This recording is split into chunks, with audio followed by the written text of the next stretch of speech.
You are Comrade Ivan Ivanovich Privalov. In 1961, you were selected for the Shukovgrad Interonaut Exploration Program SSSR. Despite failing your basic physical and being caught cheating on your entrance exams, on the morning of the 12th of April 1962, you boarded a rocket drill containing the experimental device Little Orpheus, with the purpose of descending through the Earth's crust to discover the relative hollowness of the interior and its suitability for colonization. No, you've lost me, General. Did I do what? You and Little Orpheus were dropped into an extinct volcano to drill to the center of the Earth and find out if we could establish a city there. Note, if you will, that this date is over 3 years ago.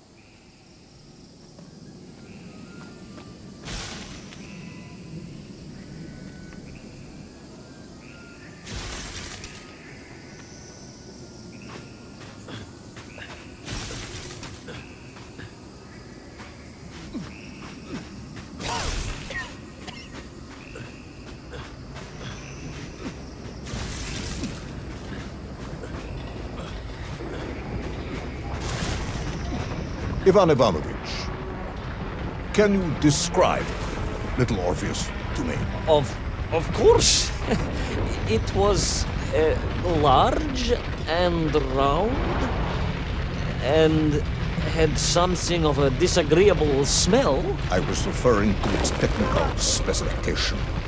Well, General, I am no man of science, but it had this radio thing that I was supposed to use to let the surface know I had arrived, and some sort of battery wrapped in this lead box.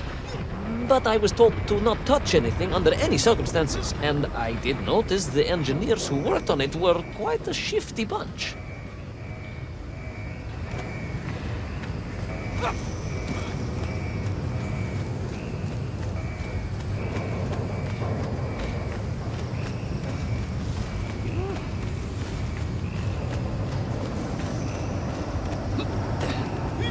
The Little Orpheus device contained a radio transmitter capable of sending a signal through miles of solid rock. In order to boost this, a powerful energy source was required. An atomic bomb, Comrade Privalov. An atomic bomb that you have lost somewhere below the Earth's crust. Ah, yes, that bomb. Of course, General. I can explain everything. But it is a long and somewhat complicated story. And let me assure you, this is not a case of milking chickens. But you won't understand where your bomb and Little Orpheus has ended up unless I start at the very beginning and you let me tell you where I've been for the last 3 years.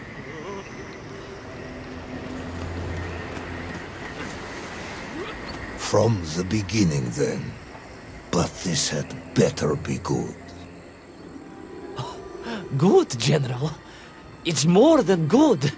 It's extraordinary. And it began like this.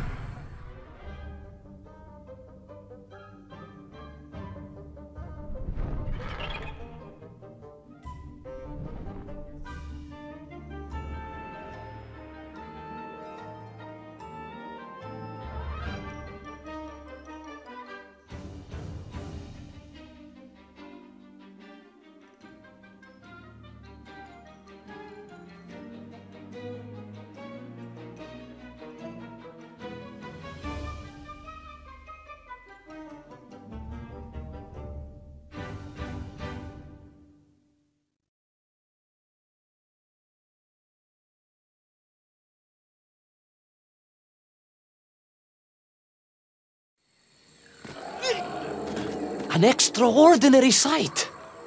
I realized this must be the fabled land of Plutonia, as documented by the brilliant scholar Obruchev.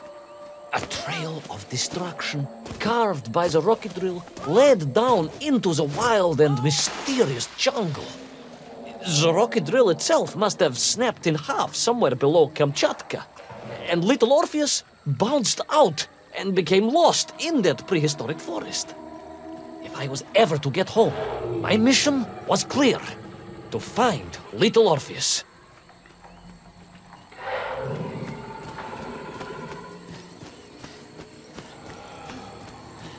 I steeled myself and plunged deeper into that prehistoric jungle where insects the size of dogs buzzed around. Dogs. What sort of dogs? I beg your pardon, General? Large dogs or small dogs? Big like an ovcharka or small like a barlonka? Does it really matter? Of course. Detail is all important. Ovcharka, General. The size of an ovcharka. I find that very hard to believe. Would you find it easier if they were the size of a balanka? No. But I am enjoying your attempts to persuade me.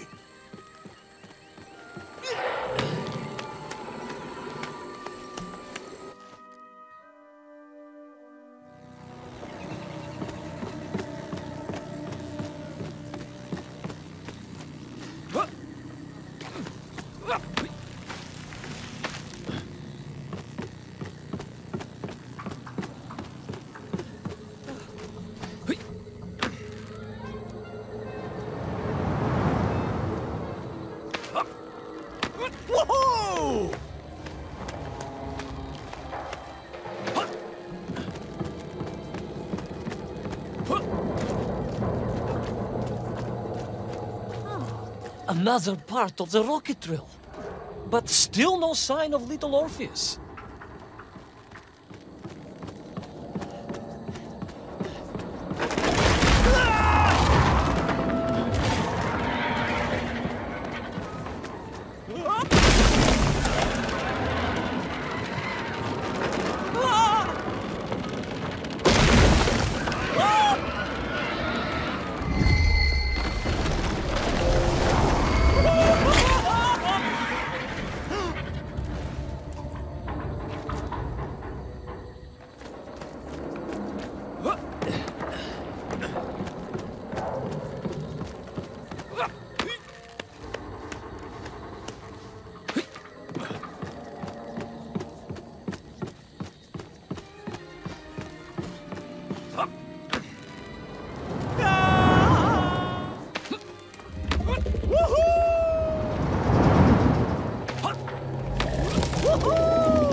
Between the trees, I could see huge beasts, larger and more ancient than any known to our modern times. Could it be that Obrachev was right? And deep below the Earth's surface, prehistoric monsters still roam freely. Yes, but little Orpheus.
Terrible lizard intent on making a snack of me was none other than the most awful of the monsters, the Tyrannosaurus Rex. Oh, now you are an expert on dinosaurs. Oh, hardly an expert, General.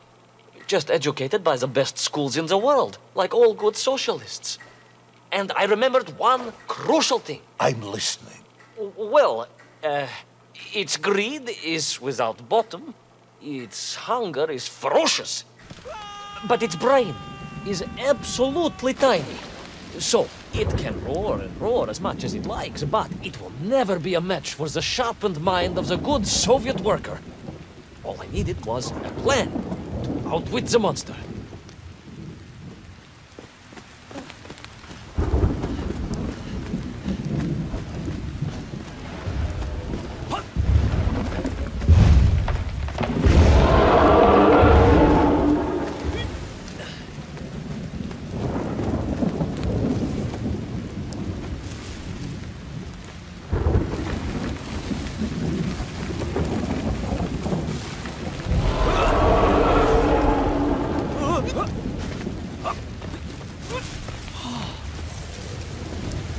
Imagine my shock and surprise to find in that clearing the last part of the rocket drill. More shocking was the fact it had been ransacked. Someone had made off with the tools, the weapons, the rations, and the spare parts for the Pragviev. I began to suspect foul play. Perhaps little Orpheus was not lost at all, but stolen. All I could do was follow the trail further into Plutonia.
So we all agree this was the fabled land of Plutonia, do we?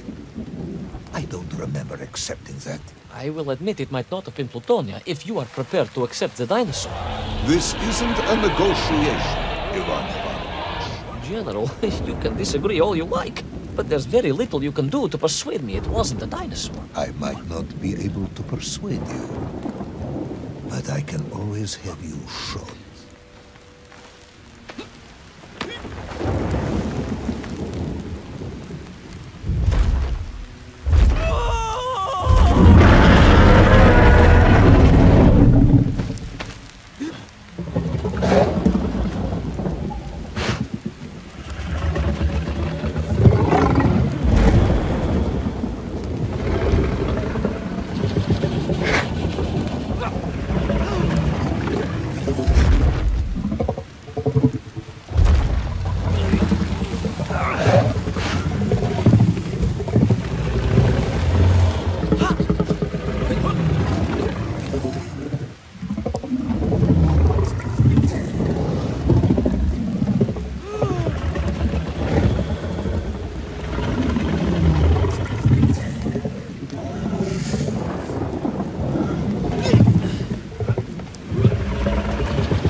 You hid in an egg. Yes, General.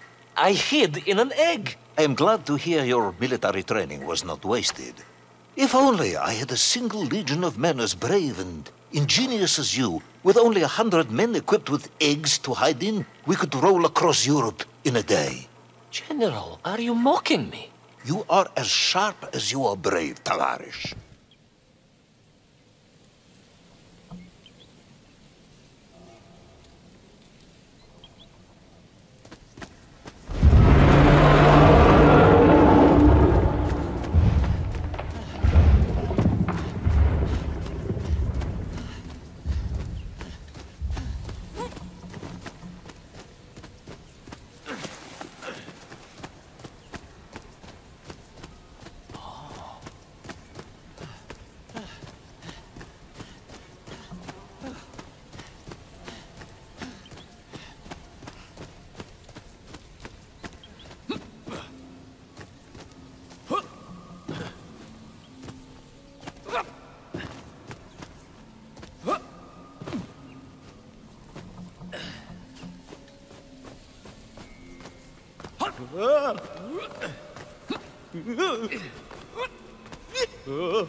I couldn't believe it. I still struggle to believe it. A whole lost city, buried in that jungle deep below the crust of the earth. Who would have thought it was possible? Who indeed? It is, of course, a shame you didn't think to record the moment for posterity and help us all to get over our disbelief. But I did, General, I did. My training was excellent, and I immediately took out my komsomolets and began to document all I could.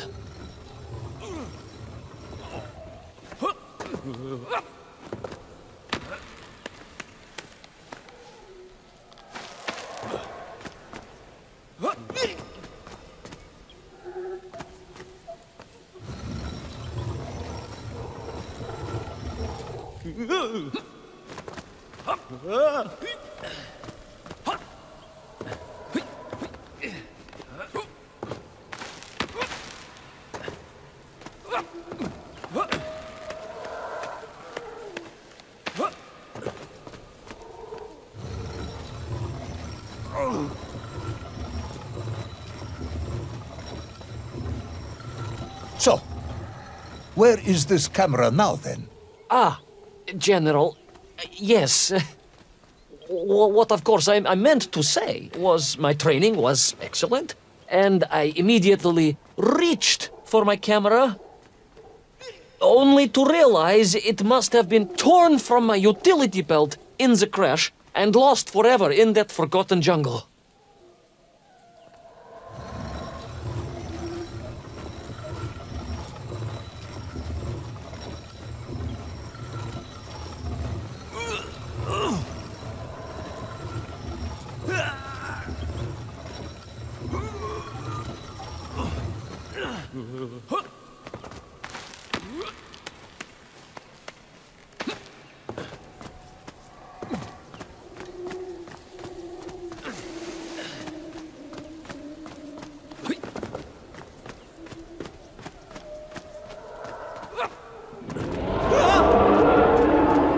The horrendous beast had returned and was hungrier than ever. Perhaps it was angry it had been fooled by an egg-wearing idiot. That is unkind, General. It may have been small of brain, but it was grand of stature. Whereas you, Ivan Ivanovich, are lacking in both departments.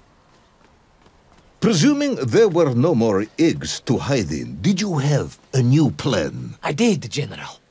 Please, do tell me, what was this brilliant plan? I ran like hell, General.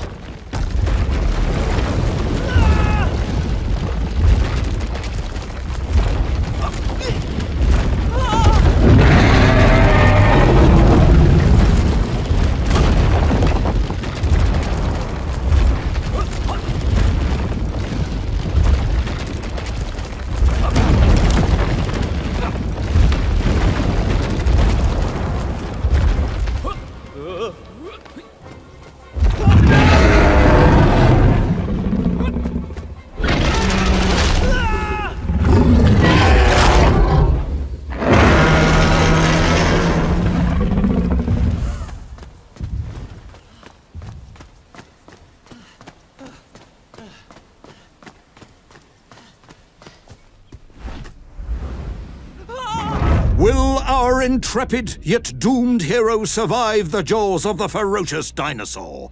Will he meet his end miles underground as an aperitif for a ravenous raptor? What dark secrets could be buried in the lost city of Agatha?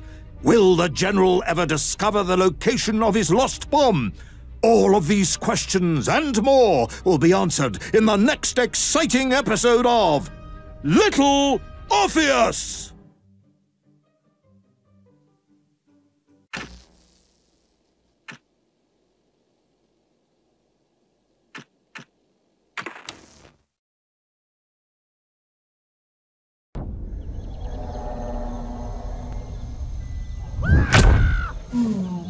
What luck! What a miracle! One moment I was rushing into the fetid tonsils of that horrible monster. The next, I was plummeting downwards to the jungle floor beyond its reach. I prayed I would land on something soft. Perhaps your head. But nothing could have prepared me for what was about to unfold. An epic saga of pride, power, and revolution. A struggle for freedom the likes of which our world has never seen. And it happened like this.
Who were those strange, gentle monsters who towered above me? I could only guess they were the lost tribe of the Menkf, an earlier race of people. But why were they so fearful of those ancient gates that lay just beyond their village? And why did they seem to recognize me? Why?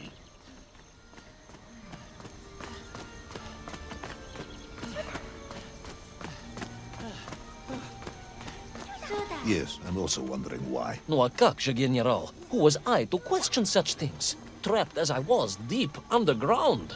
I was more curious, I must admit, about the location of little Orpheus.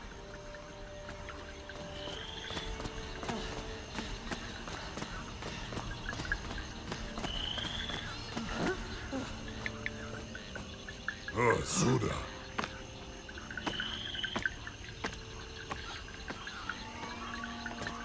You talk of a great city, a mighty power. Yet your nymph squatted like savages in huts at its boundary. They did.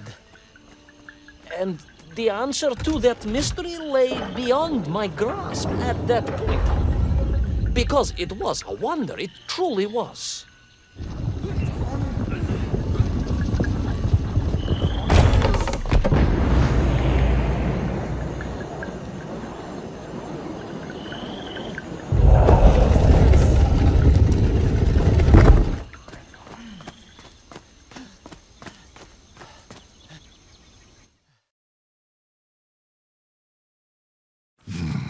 The lost city of Agartha.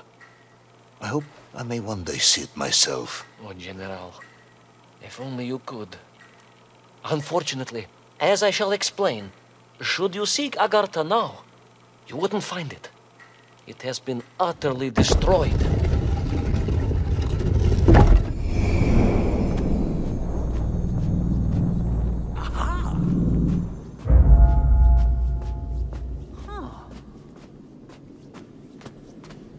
Utterly destroyed? Utterly, General, a tragic loss. A convenient loss. I imagine archaeologists weeping as I tell you.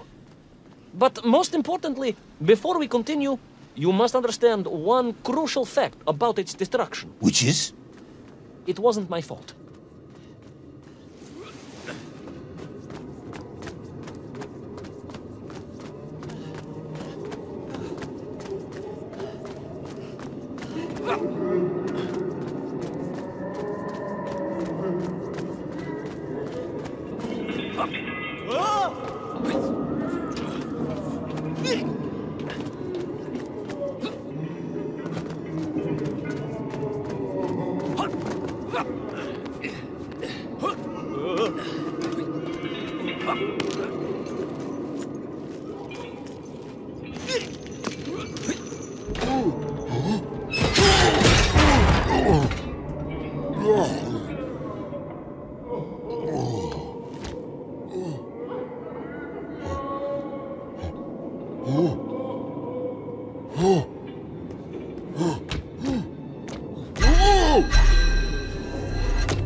Those poor, unfortunate Menkf, trapped and kidnapped and dragged away, only to return as vicious foot soldiers to some unknown tyrant. And yet, there was something familiar about the shtukovna they were forced to wear on their heads, which I was sure were being used to control and enslave them. And what was that? General, it curiously resembled the radio sets I used to tinker with as a child. Radio sets? It was very curious. It was very curious. It was extremely curious.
An ancient technological metropolis, powered by a glowing resin carved from the very earth? A glowing resin carved from the very earth.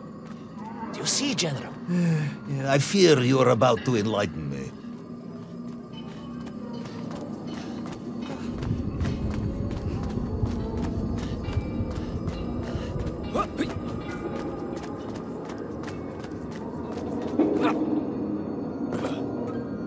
Little Orpheus must have been drained by the impact, but whoever had stolen it and brought it here was no doubt planning to use the Agarthan resin to charge up the atomic bomb, restoring the device to its full potential. What sort of man would come up with such a monstrously reckless scheme? Perhaps the type of man who has such limited understanding of atomic energy that he thinks an ancient metropolis can be powered by shiny marbles.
I am curious, Ivan Ivanovich.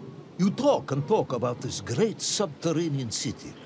Yet what you describe sounds strangely familiar. It does in some way bear an uncanny resemblance to the glorious architecture of Comrade Alexei Dushkin. Wouldn't you agree? Danet, General. I have never heard of this great Tavarish Dushkin or his works. Interesting. Because you were photographed on the steps of his marvelous Vysotka na Krasnich Varotach, shaking hands with the Glavny Constructor. That was the chief designer? The sweaty little fat man with the bad hearing? Mind your mouth, Ivan Ivanovich. And don't think you can distract me by slandering one of the great visionaries of our time. Without him, neither of us would be sitting here now. I must remember to thank him for that, General.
Those enslaved mink were trying to stop me.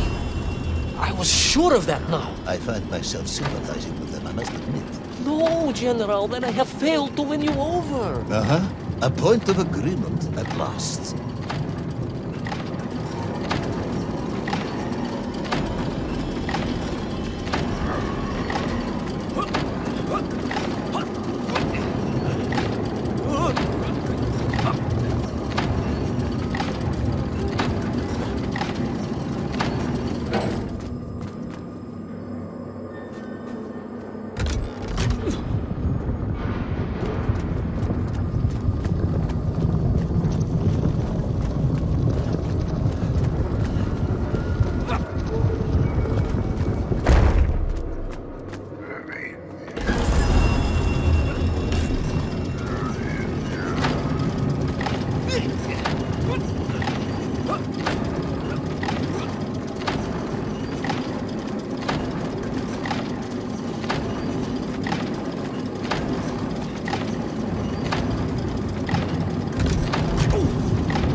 Again, General.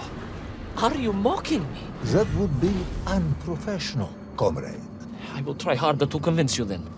It is, after all, a cautionary tale of unleashed tyranny. It is a cautionary tale of unleashed idiocy.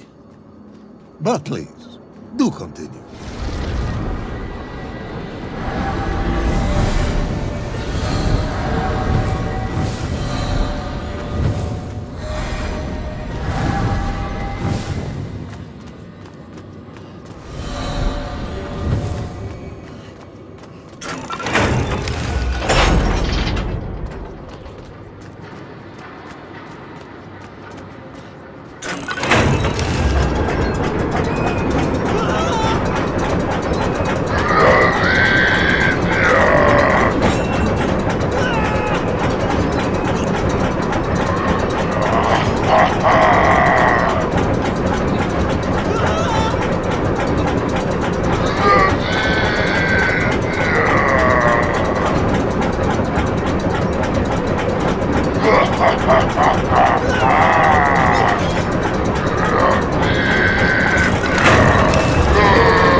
I stepped from the cable car onto a plateau at the center of the city, where a palace, a vast acropolis, stood.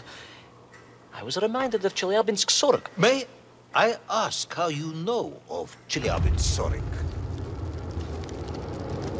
My Aunt Masha was a traveling tinker who married a beef investigator from Zlatoust.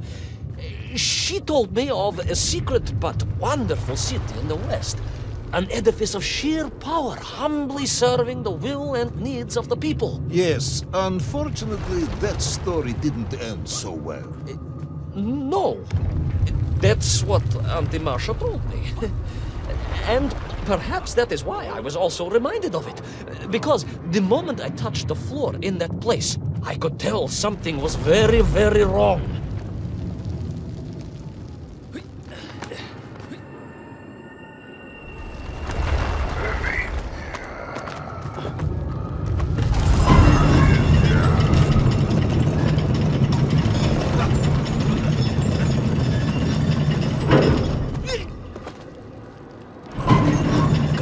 Began to shake alarmingly, and the whole city felt as if it was shuddering. I could only imagine what I would find in the heart of the vast temple. If it isn't a giant glowing marble, I'm going to be very disappointed.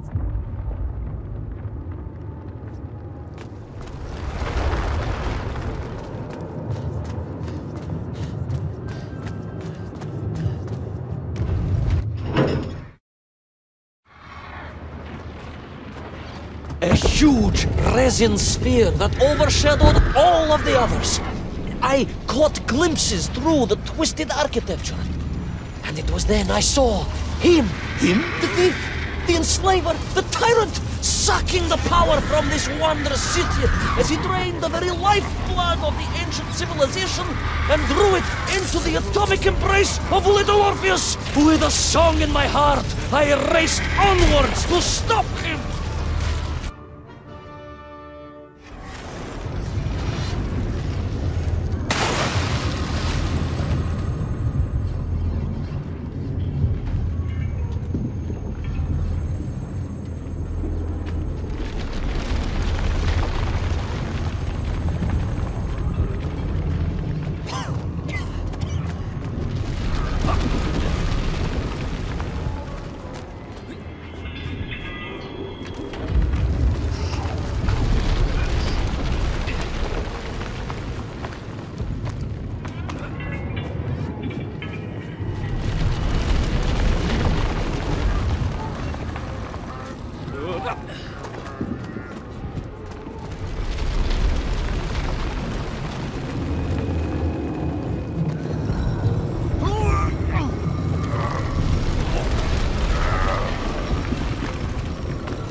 drained of its power, the magical heart of the city cracked, and it sent shockwaves through the world around me.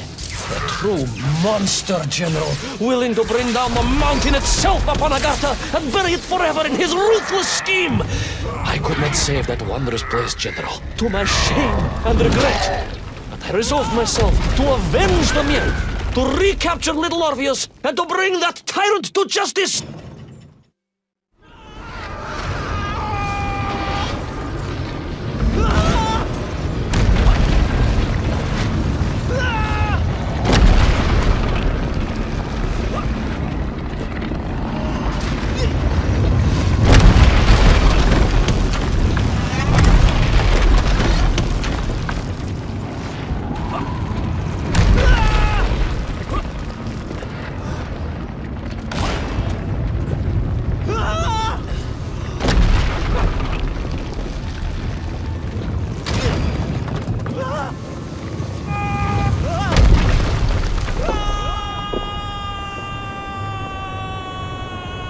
Will our plucky yet careless hero fall forever through those unknown skies? Will he discover the identity of the brutal thief commanding the army of the Menkth?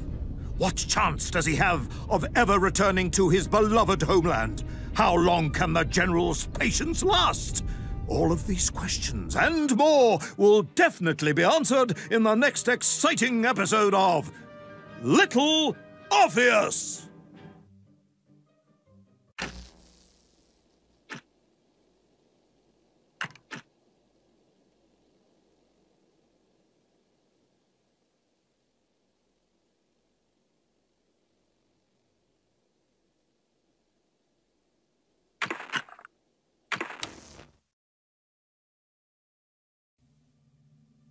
I plummeted down through that weird sky towards a great turbulent ocean that roared and swelled, a ferocious sea that offered no hope of survival. I thought of home and wept, unaware that in an instant my fortunes would be changed by an event so bizarre I almost hesitate to tell you. And it happened like this.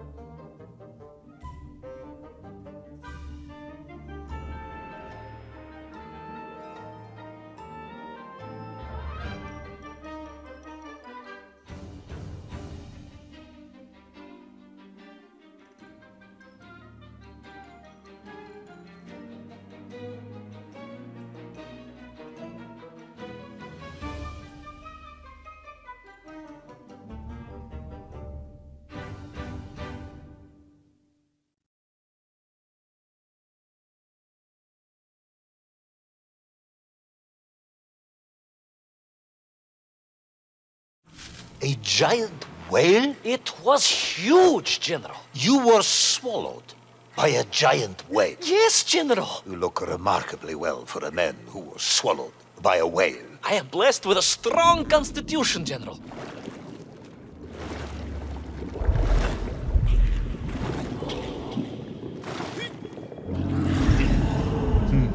And I assume you are now going to tell me how you managed to escape from the belly of this giant whale. Naturally, General. And I must say, it really was a fascinating glimpse into the interior life of one of our world's most magnificent beasts. I consider myself a wiser man after this experience.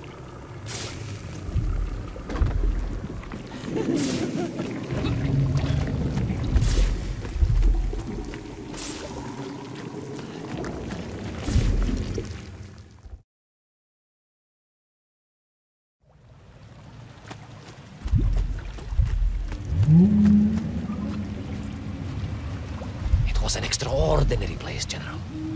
I could perhaps deliver a lecture on the subject to Moscow University Zoological Society, if you like. I only want to help.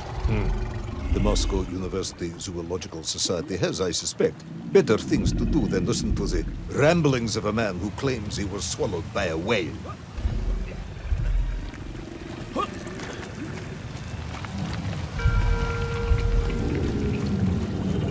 That is a shame, General. People can be so closed-minded. I, on the other hand, have little choice but to hear you out. For your own sake, Ivan Ivanovich, I must urge you to be brief. Absolutely, General. I will tell you directly of my miraculous escape from the belly of the whale. You simply won't believe what happened next. That is becoming a dangerously overused phrase, comrade.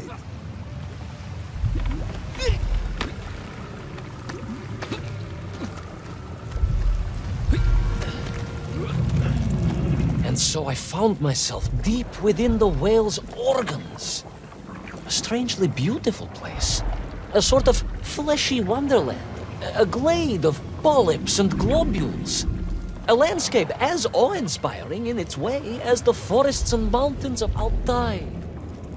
Oh, my home, General, that I yearned and longed for, and only hoped, as I hope now, that I might one day see again. I think we're all longing for home at this point. Oh, with warm slippers, a mug of steaming Spitzin, and a roaring fire. Not far from home, trapped inside a monstrous fish with only the strange and evil-looking worms that infested its gut for company. With only one's dedication to one's country and mission to keep one from falling into despair. But no, General, I could not.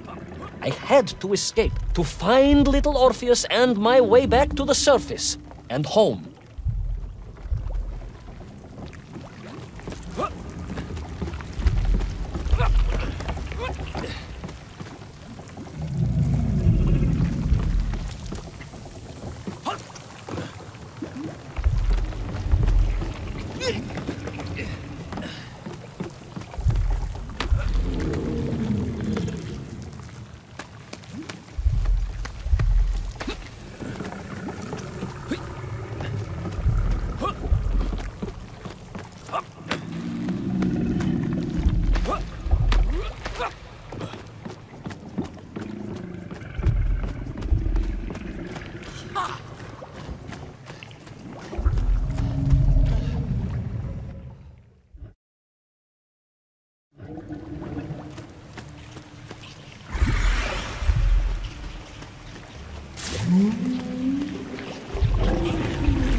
Worms, you said, living inside the whale. Oh, they were horrid things, those worms, General. And most unwelcome, I would say. Parasites. More of the tremendous sizes they could grow to. At that point, my thoughts were only of escape. And I had a plan. Yes, I'm sure you did.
These worms, they made your Nivirayatni whale sick. wherever they attached themselves, the flesh began to turn gray and die. It was a truly distressing sight. I resolved myself to assist the whale by removing the leeches wherever I could find them during my escape.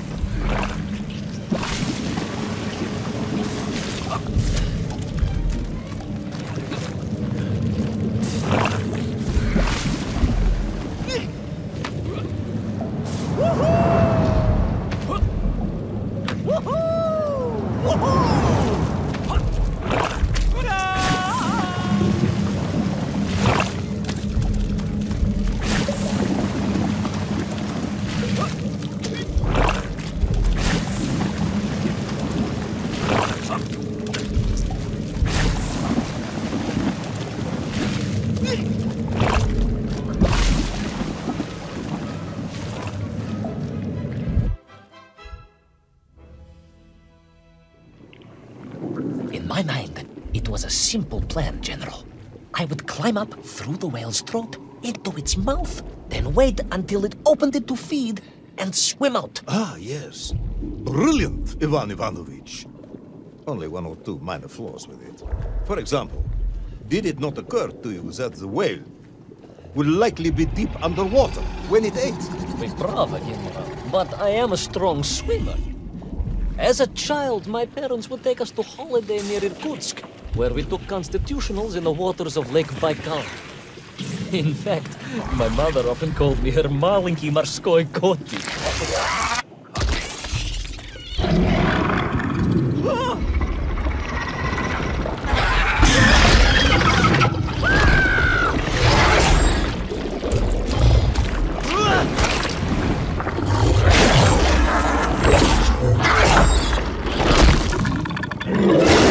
A giant worm for a giant whale, huh?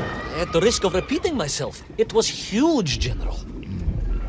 The Moscow University Zoological Society may be interested after all.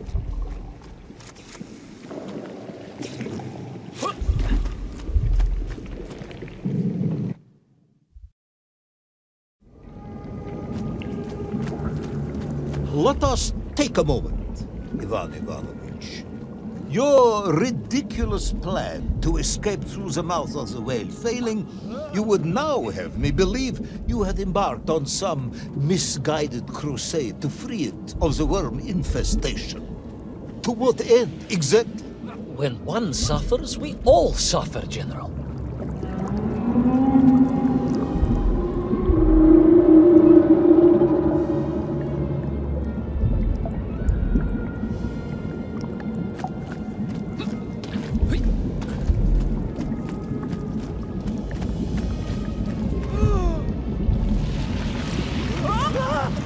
Your ideological commitment is admirable, comrade, but... I concluded that if I could find the root of the infestation and neutralize it, the whale could mount a spirited counterattack against the worms.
And then, victorious, the whale would surface to expel the remaining poisonous muck and slime from its body. And at that point, I could escape through the nearest convenient orifice. In this case, most likely the blowhole. That is the most revolting thing I've ever heard. General, we are Russians. We have withstood the sheer force of nature and history and emerged triumphant. An expedition through the nasal sphincter of a gargantuan whale is nothing to us.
I suppose you would have me believe that the whale was grateful to you.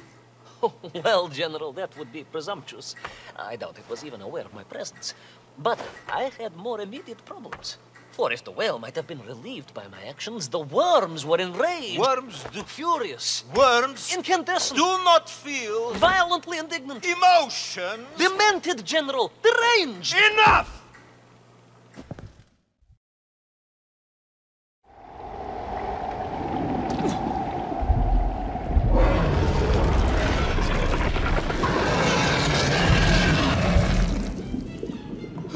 Where is little Orpheus? Where is my bomb? Unless you are trying to tell me the whale swooped that as well. No, it did not, General. That would be absurd. No, Ivan Ivanovich, you are absurd. Your story is absurd. This whole ridiculous fairy tale is absurd.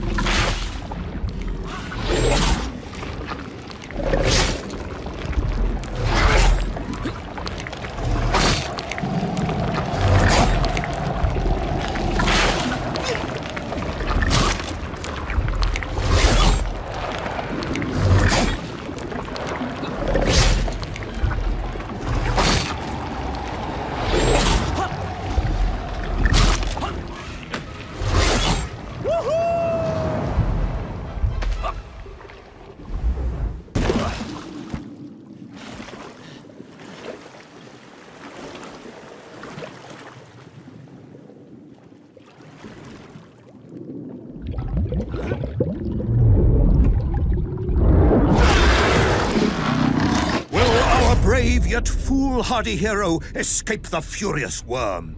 Will he be doomed to spend his days trapped in the innards of a bad-tempered cetacean?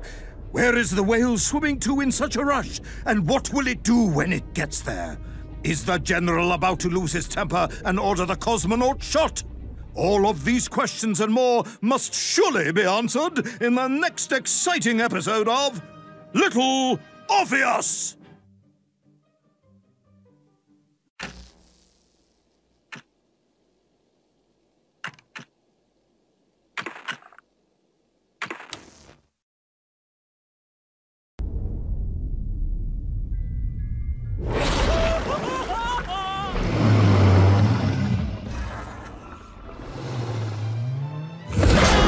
Flew from the whale's blowhole like a supersonic jet. And below me, the ocean became a sheltered bay studded with white shapes. You will be amazed as my epic journey unfolds. For here, it was about to take a most unexpected turn. And it happened like this.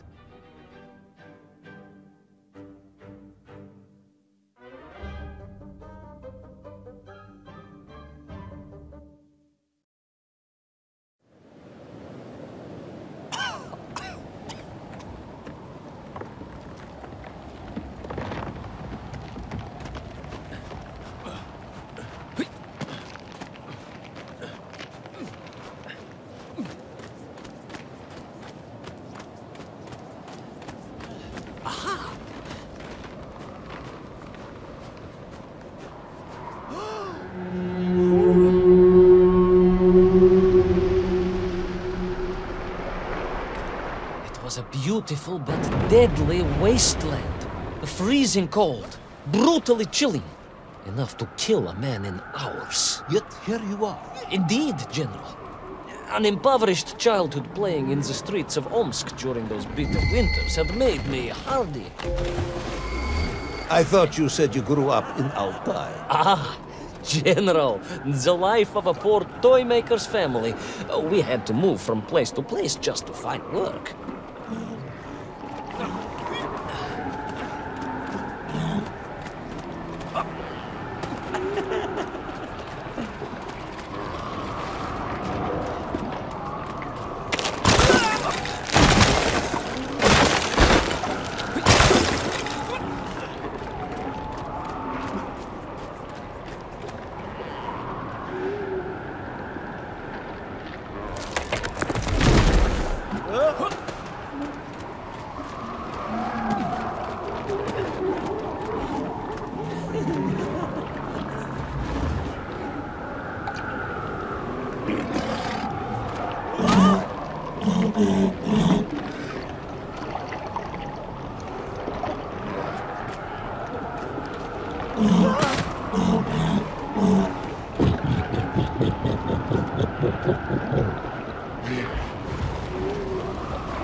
Sonikov fled, eh? Of course, Sonikov himself reported nothing more than a bluish fog on the horizon. Your island may be nothing more than the product of overactive imaginations. General, consider this. Imagine taking a simple peasant, a pig shepherd, for example, and telling him one day humans would fly around the earth beyond the sky. He'd say you were stark raving mad, Saldaphone, a ridiculous Kazjol Baradati, a buffoon stuffed into a military uniform, a pridurak, a chuchela tuparile. This peasant of yours had better watch his mouth if he doesn't want to spend his holidays in Solovyetsky. Perhaps you should return to your story.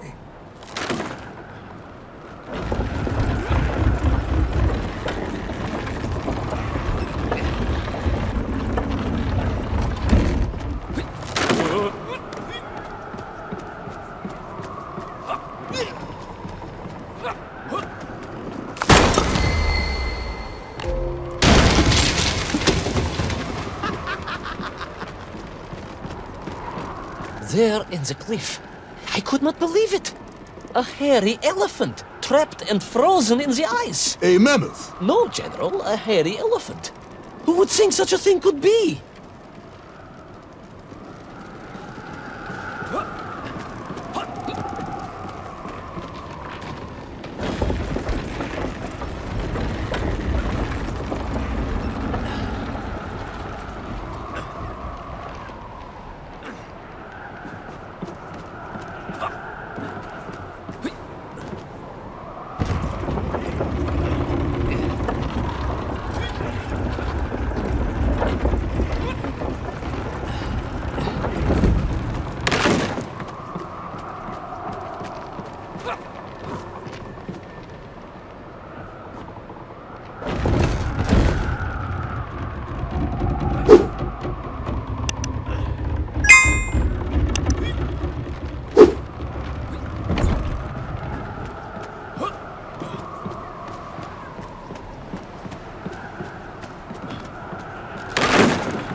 onwards through the blizzard, one foot grimly in front of the other, blinded by the snow, my nose becoming quite blue. My thoughts of home crushed under the weight of the plummeting temperature. I am bored, Ivan Ivanovich, and sick to my teeth of listening to this rubbish. Let us speak plainly now. You will tell me where my bomb is, or I will have you shot. I am just getting to that, General. Shot! Comrade Prival! Shot with real bullets, fired from a real gun, not some ludicrous Bultavia about lost cities and dinosaurs and mink and mammoth. It was a hairy elephant. No! I will not tolerate any more! Where is the bomb, Ivan Ivanovich? Where is little Orpheus? It was right there. What? It was there.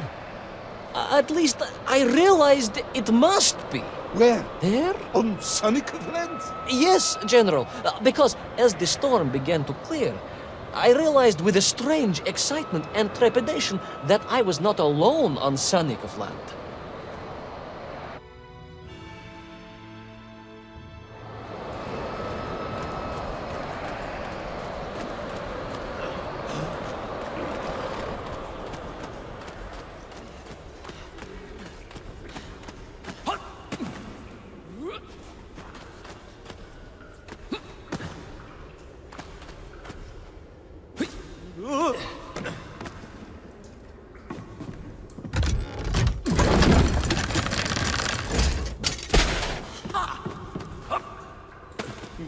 Wait. Go back. You say these lifeboats came from Zarya? A Russian ship? Zarya returned home, but not with all of her crew. And here were the missing lifeboats, trapped in the ice for all of these years. And it could only mean one thing. That you are continuing to hang lapsha on my ears.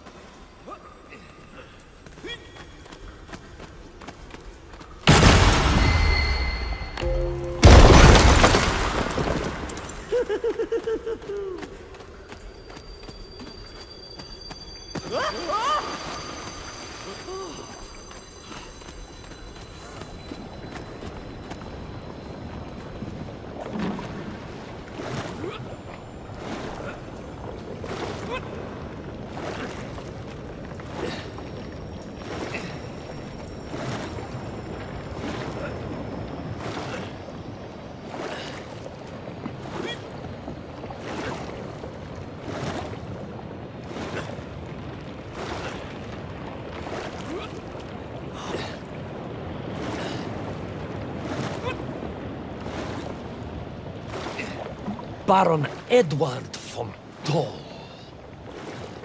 Of course, I remember reading about this tragic expedition at school. We were taught he had died a hero's death out on the icy wastes, searching for Sunnycove land.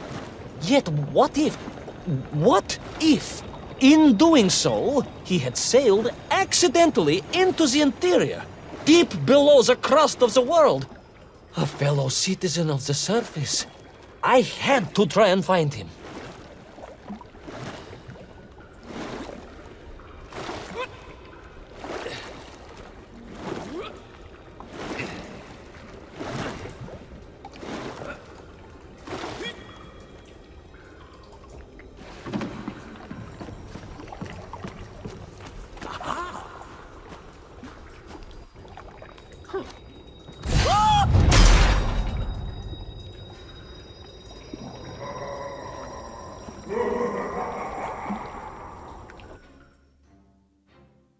A dead explorer stole my... Not dead, General, but quite insane. Perhaps it was the loss of the arm or the leg, or the long years in isolation. But Toll was clearly mad. You should have got along perfectly then. Oh, how I wish we had, but no. Whatever Toll's intention with little Orpheus was, I had no time to consider it. I was in mortal peril once more.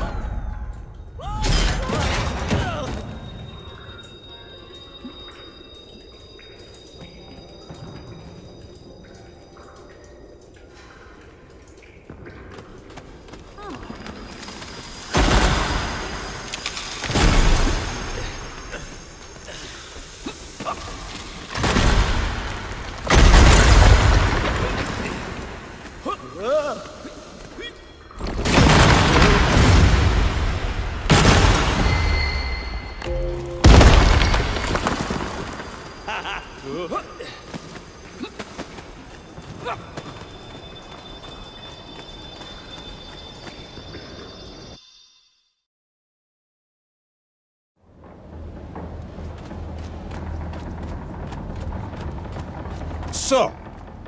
you believe that Tol had somehow enslaved the Menkiv and bent them to his will? I do, General. It was obvious.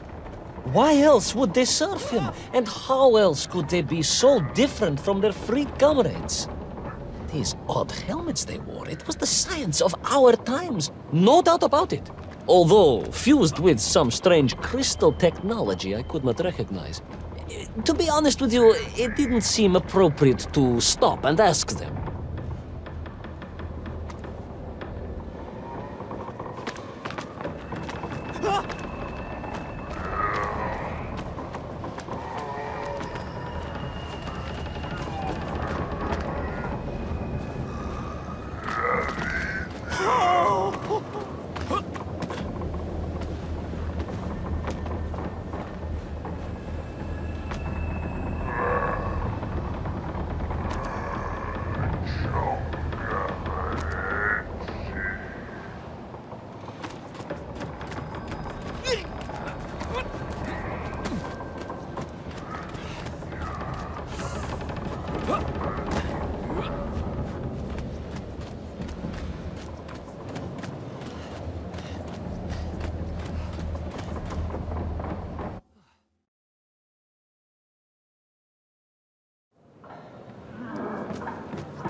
This Tol, you say he was an explorer?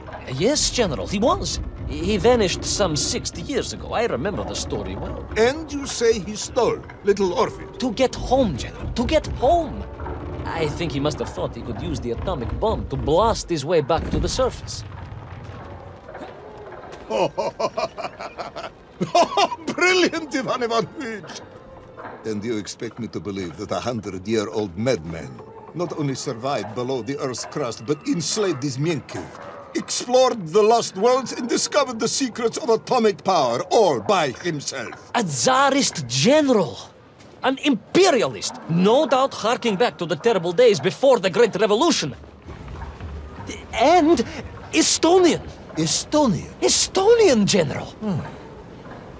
They are wily people.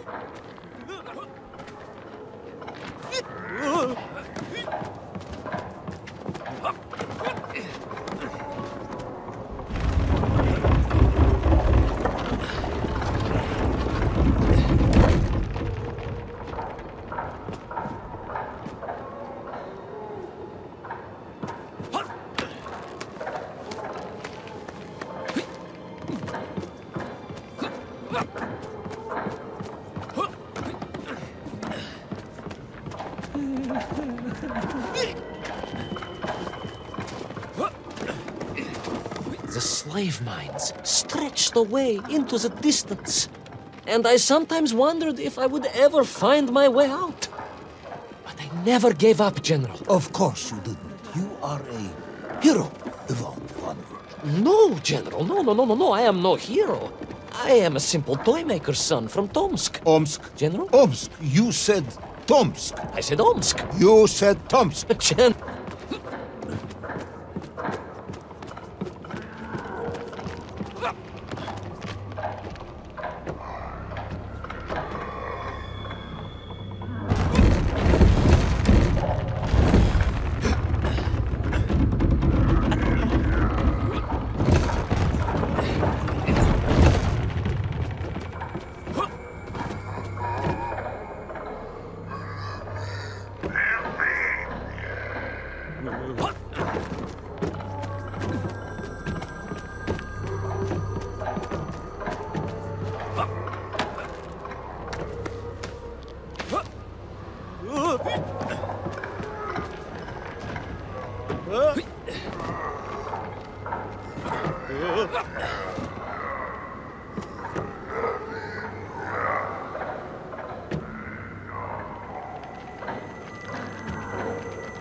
On we flew across the deserted, frozen plateau.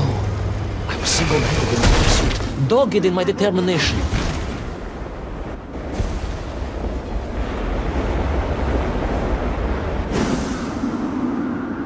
I would take back little Orpheus and prevent Toll from detonating the bomb. Ah, you are as humble as ever, Tavarish. Well, General, you are a great military leader, a great strategist, whereas I am simply the humble son of a watch toy maker, and driven by patriotic fever, with no regard for my own safety, I rushed blindly on.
Will our courageous yet unfortunate hero drown in the depths of an inhospitable frozen sea? Will he thaw out in time to prevent Toll from detonating the bomb?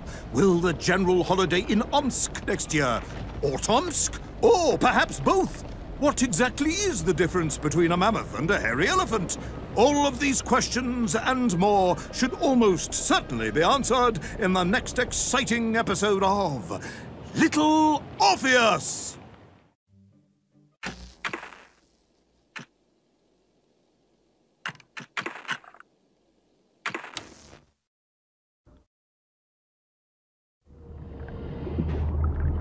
I thought I was doomed. But a miraculous thing happened, General.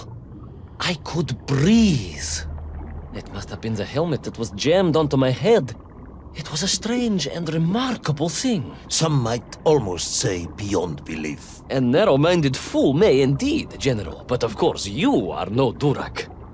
But even as I sank towards the floor of that lost ocean, my journey was about to take me to darker, stranger territory than ever before.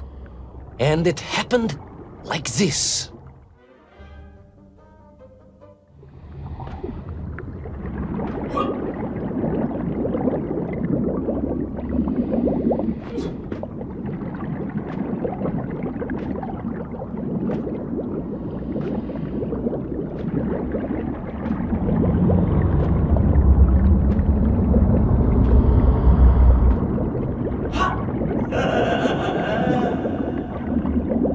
Let me see if I have this correctly. After narrowly failing to apprehend the mad missing explorer Toll and recapture my atomic bomb in your giant snowboard, you fell through thin ice and sank to the bottom of a subterranean ocean, discovering along the way that the mind control helmet you had accidentally wedged onto your head enabled you to breathe underwater and resume your pursuit across the seabed.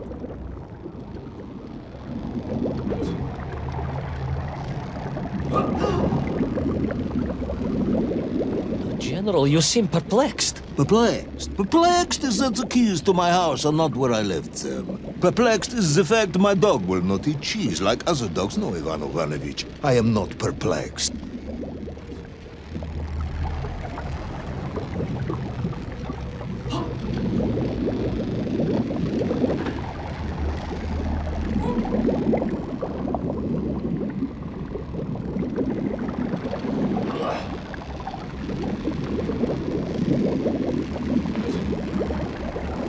Intrigued, then, perhaps? I'm not sure intrigued is the correct term either. Enraged at being taken for a simpleton. Now that, perhaps, is a better way of describing my current state of mind.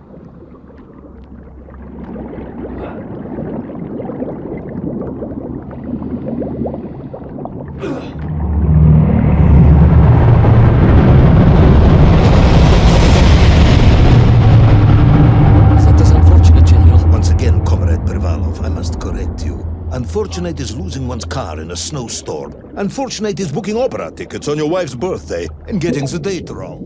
Was she furious? That is not the issue! Furious. However, now that is a good word. I could speak with your wife. Would that help? I could always have a word with her if you like. I could always have you shot. You could, but I suspect she would appreciate the gesture less.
A kraken.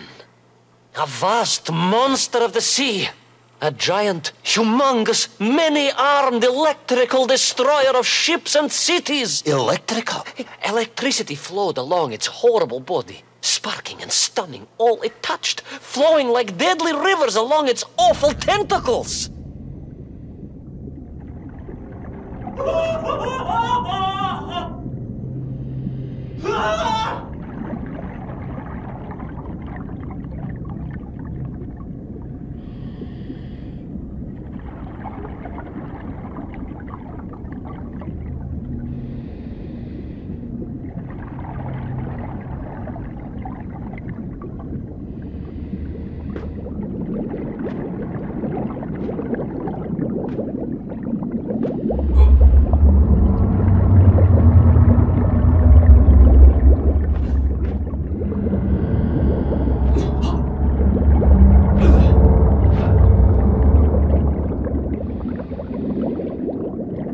A sobering discovery.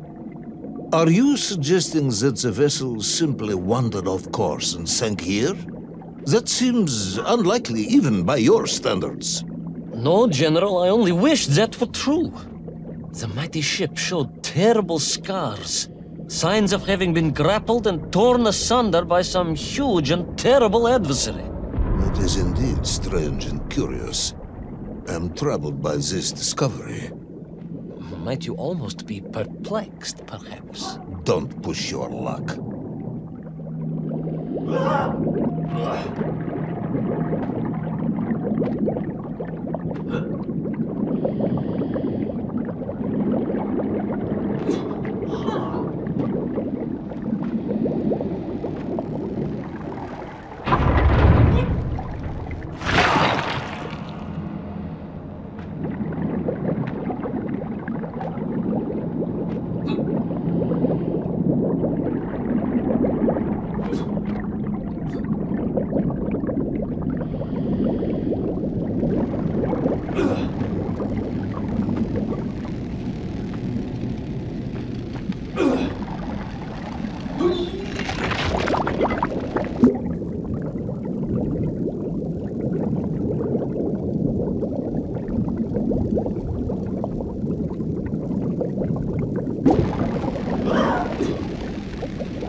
I was stationed at Sydney Ostrov some years ago.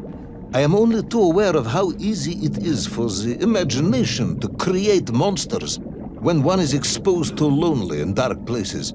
My men required constant monitoring. Much like my cousin Pavel. He was also stationed at Ostrov? No, he required constant monitoring. He was a devil for stealing eggs.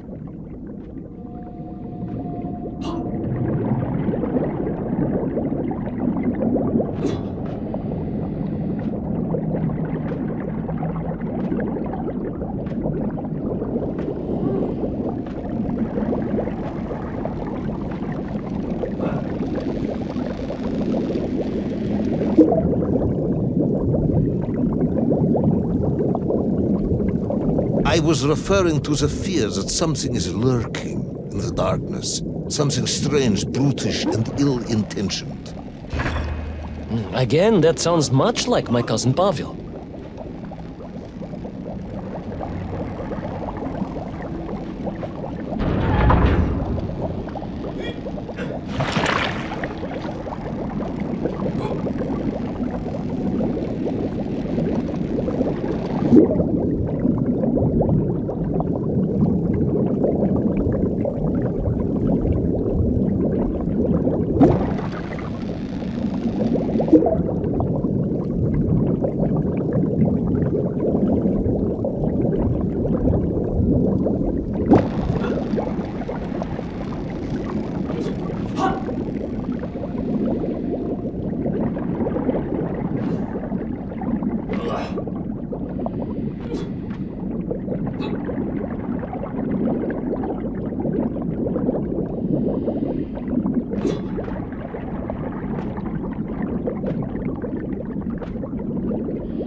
Hunted. There was no doubt about it, and escape was all I could think about. Naturally.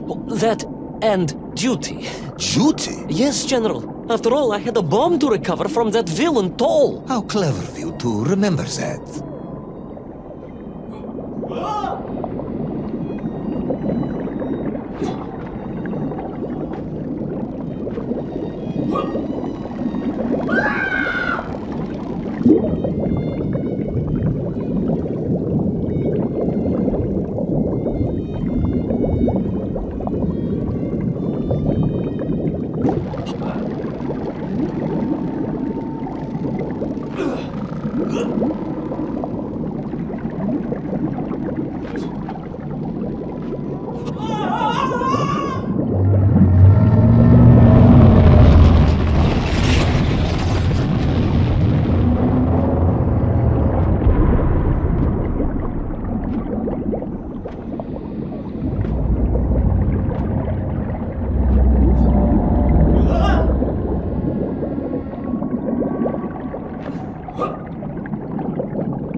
But first, there was the issue of escape. Escape from a dreadful, grasping creature that consumed all it could reach, dragging anything that wandered within its clutches to a miserable doom. A hoarder of useless trophies and stolen goods.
General, a little mouse being toyed with by a terrible cat. A rather wet mouse.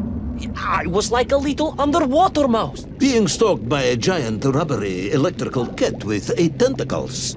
Exactly, General. Good, I'm glad we cleared that up. You may continue.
Submarines. You didn't mention submarines before. Didn't I? Why? No, Navernia, General, of course. Submarines. Millions of them. Several, at least. Any particular submarines? Did you see names, numbers? General, have you lost a submarine? I am not at liberty to answer that question, as you well know. Well, General, losing one's car in a snowstorm is unfortunate, as you say. But to lose a whole submarine, that could be considered careless.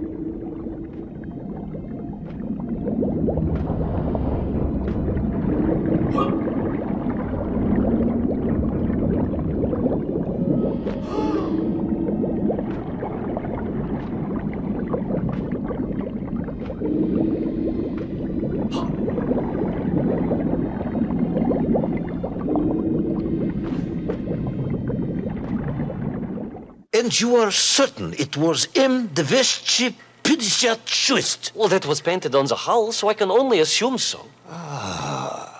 I think I know where this dismal story is going next. You somehow miraculously brought the remaining closed cycle engine online, flooded the torpedo tubes, dispatched the Kraken with one shot, and triumphantly surfaced. No, General. That is not what happened at all. I did indeed make my way to the torpedo tubes, but for a very different purpose. After all, history has taught us that atomic power is not to be toyed with. Much like tired, impatient generals, perhaps. Particularly the perplexed ones. Indeed, General. Or like dogs that will eat no cheese.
Will our determined yet disorientated hero end his days as socialist sushi? Will his daring exploits be cut tragically short by vengeful calamari? Will the general's wife ever forgive him for missing Ruslan and Lyudmila? And just how many eggs did Pavel steal, and where did he keep them? All of these questions and more may or may not be answered in the next exciting episode of Little Orpheus!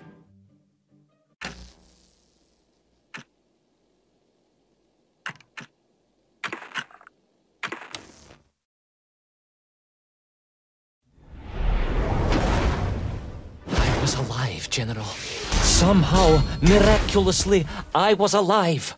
Some twist of fate, some hand of destiny, but I was alive. Strange as this new world was, I knew Toll must have come this way, and it was my task to find him. And it happened like this.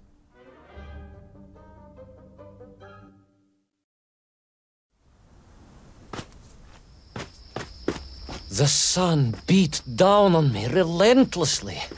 The heat was unbearable. I was exhausted. Yet I could not stop. I had to go on. For 7 weeks I trudged across the desert. On the second day... Please, comrade, if we may. I think we can skip the details, unless you consider them to be particularly relevant to the location of Little Orpheus. Of course, General. We will simply omit the tale of the singing chasm, the oasis of mirrors, the sightings of Toll's Myenk aloft on their pterodactyls carrying parts of my crashed rocket drill over the horizon to Lemuria. Wait! The what? Singing chasm? Not that, but the rocket drill. Oh yes, General, the rocket drill. But what did Toll want with it? And why Lemuria? Lemuria? Lemuria, General. I am not familiar with this Lemuria, comrade. Well, that is because it does not exist, General. Or at least, so I thought.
Those strange crystals seem to exert an extraordinary hold over the stone blocks and arches. When they hummed, the whole city remade itself. Where they were missing, clearly looted by some villainous thief, the city was fallen to ruin. It was like a vast musical instrument, vandalized, and yet still attempting to toot.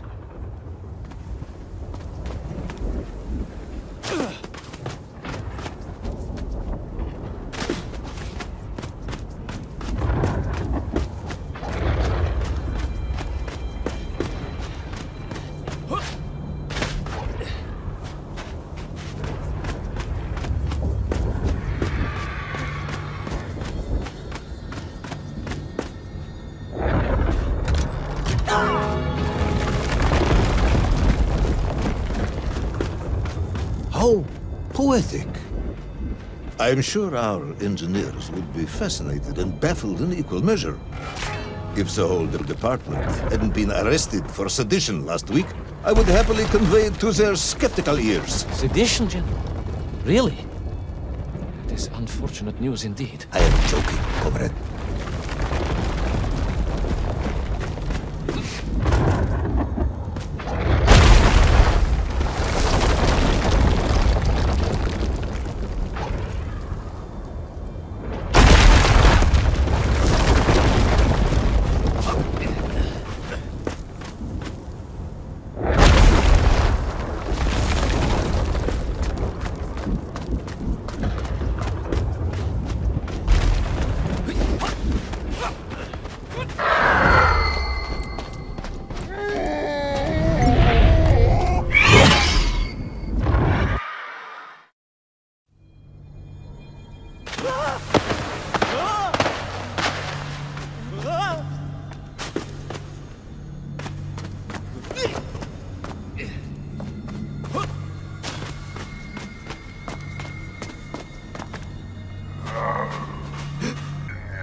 The Menk for here, all right. Which meant whatever dastardly scheme Toll had, it was to be enacted on these burning sands. And you will explain this in due course, I imagine. Imminently, General. What you need to know first is this. I have told you already how parts of the devices the enslaved Menk were forced to wear came from the surface. Radio parts and so on, yes, from what you have told me. Assuming there were plenty of lost ships in the ocean as you claim, for Toll to have dredged up what he needed to assemble them. Aha, good. You are one step ahead of me, General. I said assuming. Of course, assuming. Now, as I gazed in awe at the buildings rising and falling around me, I realized that the other major component of those mind-controlled helmets was crystal. Toll had raided Lemuria for it. He knew the city. He knew the crystals could amplify vibrations and waves, and was using them to boost the signal of the radio parts to exert his control over the Menk. Which meant...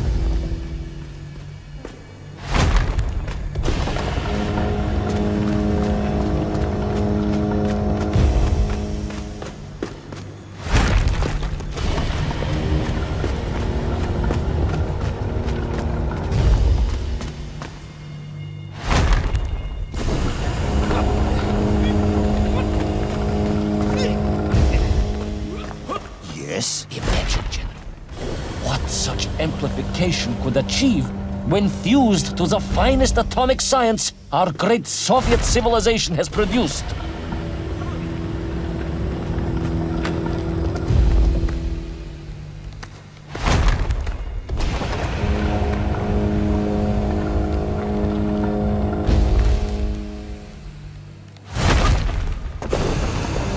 Wait! I do not understand. You said Toll was planning on using the bomb to shatter the Earth's crust to return to the surface. A tragic mistake, General.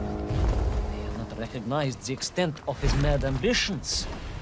You mean to imply Toll would have attempted to enslave the Russian people? Bah!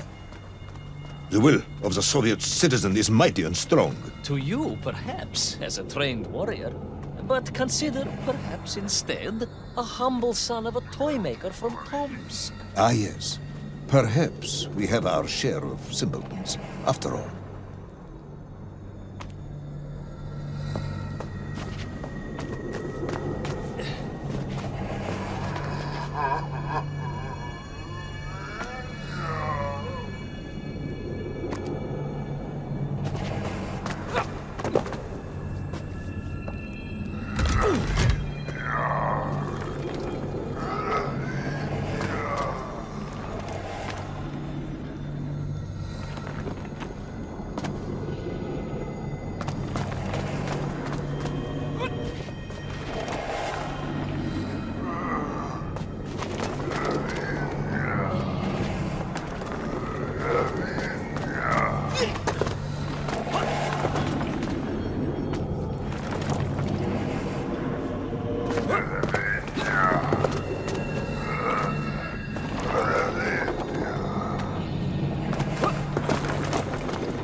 The vast pictograms told of a history of wonders. They seem to suggest the Lemurians were travelers from another world, where a mysterious clock seemed to stand. That is very mysterious. As mysterious as the location of little Orpheus, perhaps. Yes, of course, General. I am just getting to that.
As I bravely explored that ancient city, a question was gnawing at my mind.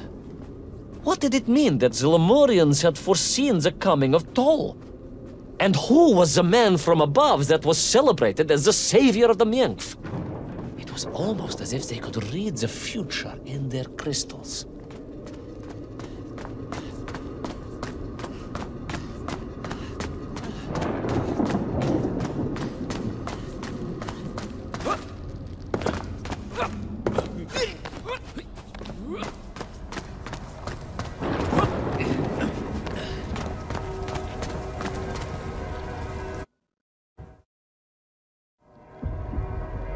The bells of Lemuria tolled and tolled, a roaring symphony, a crescendo of peals that set the city dancing, each note causing the crystals to shimmer and cascade with light. But the sandstorm was no natural phenomenon, and the bells did not ring for celebration. Something was very wrong here. Aside from the pterodactyls and the nymph and the dancing stones and the ancient magical prophecies and the crystals and now the giant bells, you mean? If you don't want me to continue, General, then I can easily just quietly go home. Don't think TÜRKÇE will get you out of this one, comrade.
Through those magical structures, a righteous fire in my heart. I was like Dobrynya Nikic, prepared to strike at the dragon who threatened my homeland. Your heroism is only surpassed by your modesty. On the contrary, General, I chose Dobrynya carefully. Like him, I am a simple peasant. It was fate that chose me to descend to the Earth's core. It was General Komanin who chose you to descend to the Earth's core. But don't let that get in the way of your story. Oh, well then, award General Polkovnik Komanin the highest medal in the world. He already has several of those. I cannot take credit for his wisdom in sending me.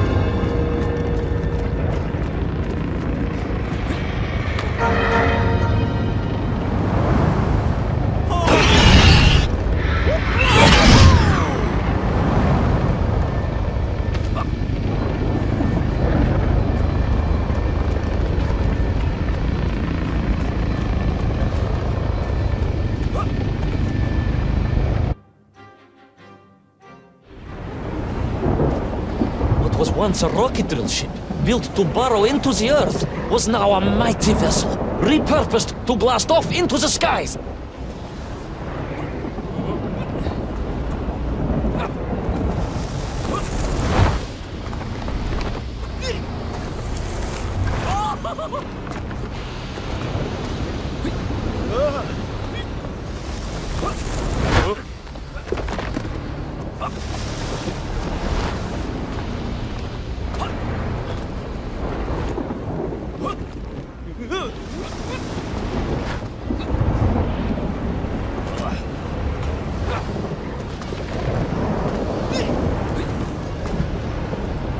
There was no doubt that Toll was headed for the strange world with its clock, although to what end I was yet to understand. But there was no time to consider, no time for questions.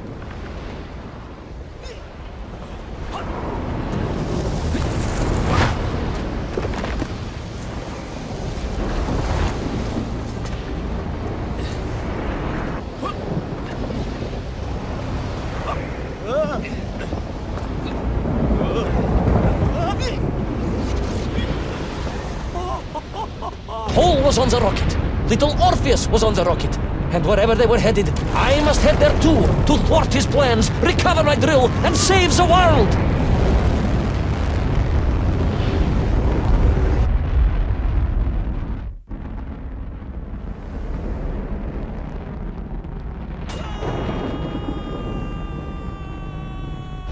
Will our enthusiastic yet disorientated hero be burnt to a cinder by the rocket's engines? Will he be smashed into the rock that surely must be beyond the Lemurian skies? Does Nikolai Petrovich Kamanin really need any more medals? What was the strange clock, and what could it all mean? All of these questions, and more, will be answered, if you're extremely lucky, in the next exciting episode of Little Orpheus!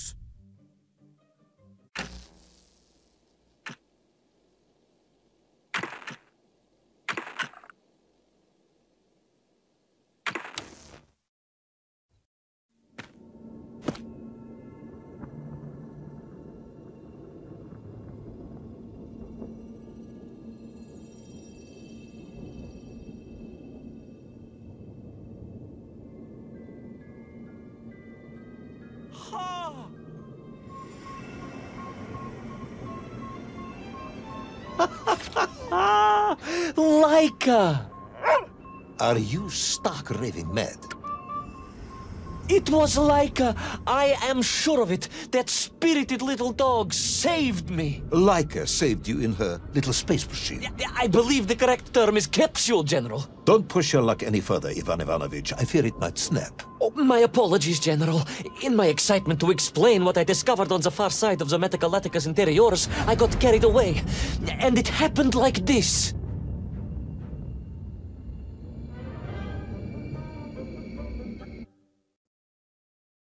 A rocky moon. At the center of the earth. The source of all creation, General. A place where time flowed like rivers, and boulders of raw matter rained like comets upon the cratered rock. Another miraculous escape from death. Another happy accident. It was no accident, General.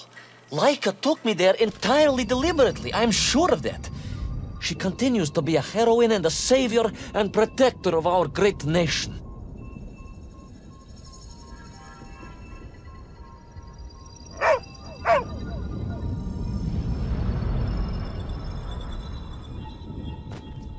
Laika died in orbit. No, General, she did not.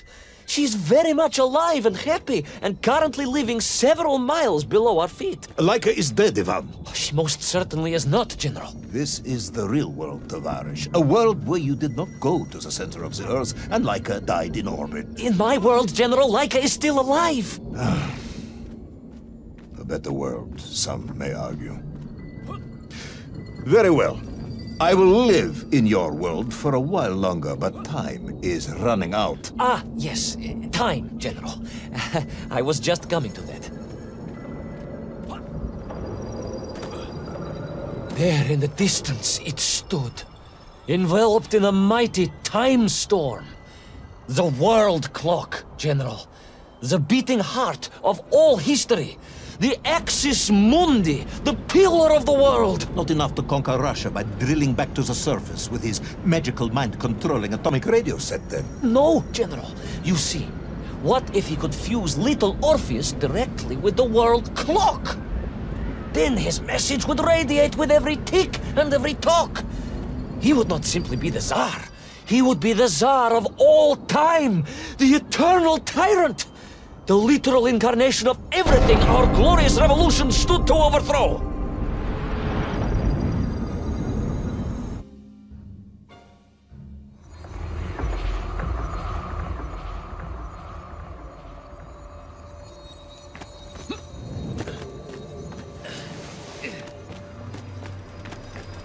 Sonikiv! Uncanny, General.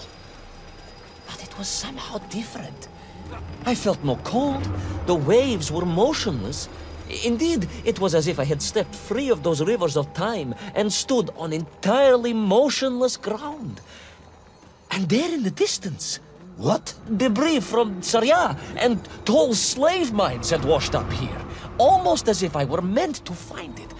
And there, amongst it, the winking of steel led me to a blasting cap. And a plan began to form.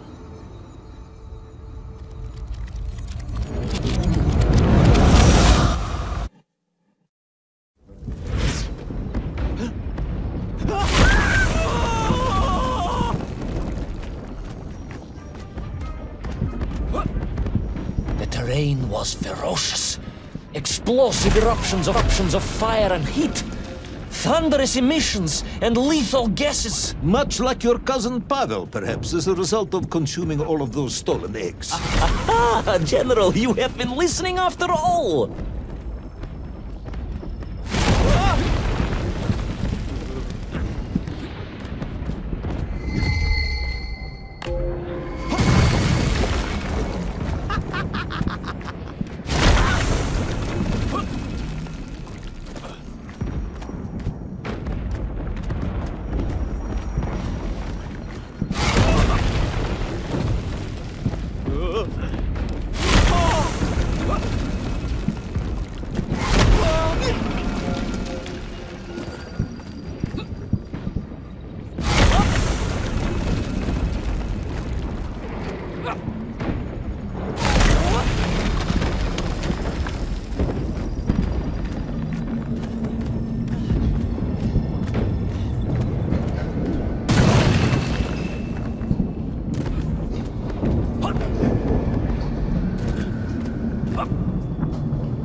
Scarpa again.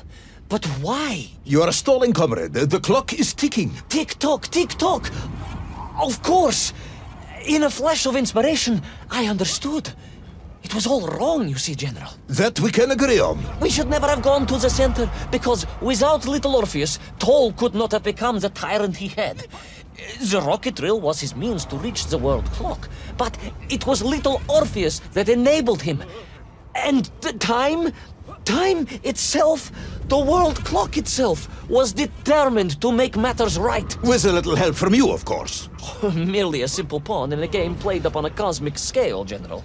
But a pawn who understood that he was being given a second chance to grab a chunk of the explosive resin that wondrous city was built upon.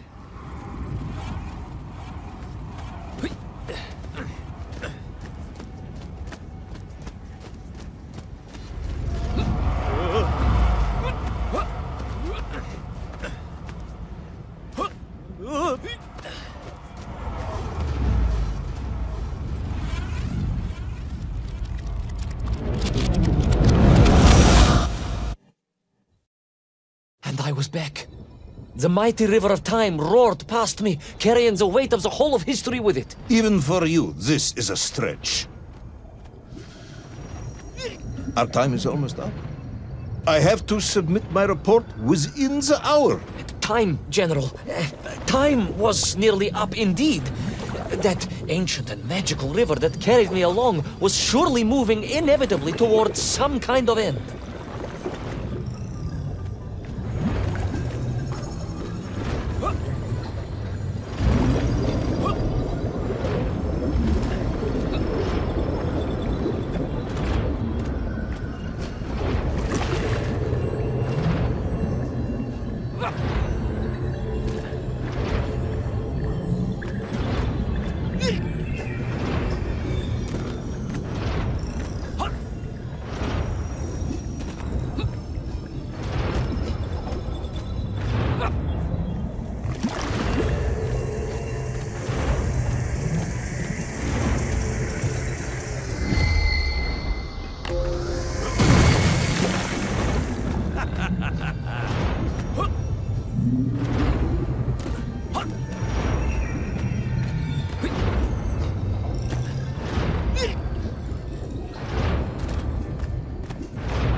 Enough. No more, Privalov. No more stories. No more lost worlds and space dogs. I'm full of it. It is nearly midnight, and you have not given me the adequate explanation for the whereabouts of little Orpheus and the atomic bomb. But, General, I am about to tell you what happened when I finally caught up with the villain Toll. I do not care, Tavarish. I simply do not care.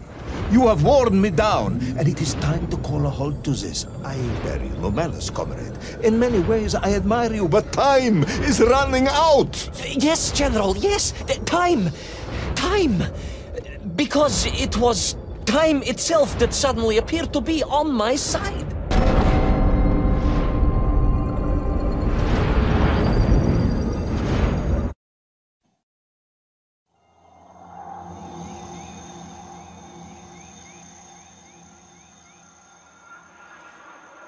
Perhaps the world clock was so impressed with your egg-wearing antics it decided to return you to Plutonia for a second attempt.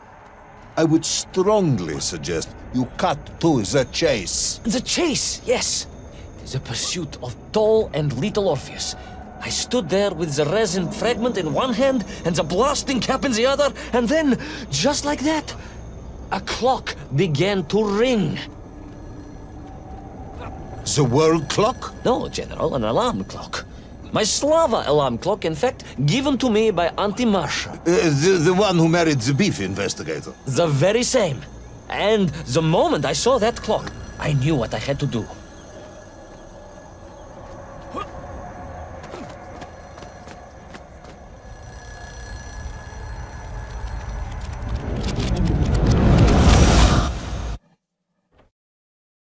Yes, I'm waiting. A bomb, General. A bomb to destroy a bomb. So, you decided to build a bomb, eh? A bomb to destroy little Orpheus. It was a simple plan, really, General. Yes, you are very fond of your simple plans.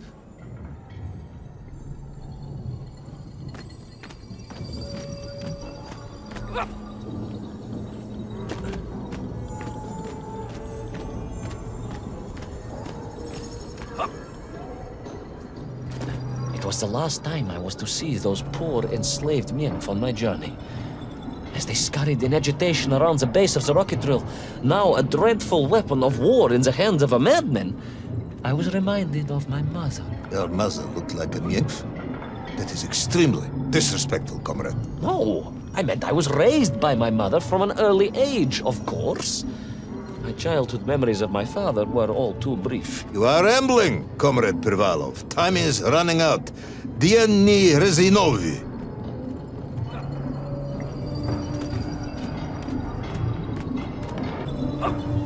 Time will run out for us all, General, will it not?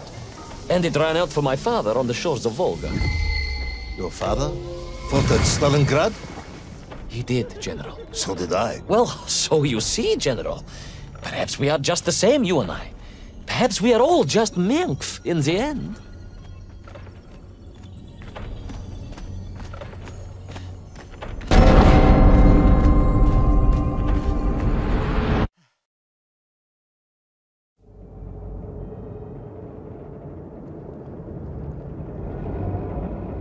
What possible use in the construction of a bomb could be found in the belly of a giant whale? Were you perhaps planning on using a worm as a fuse?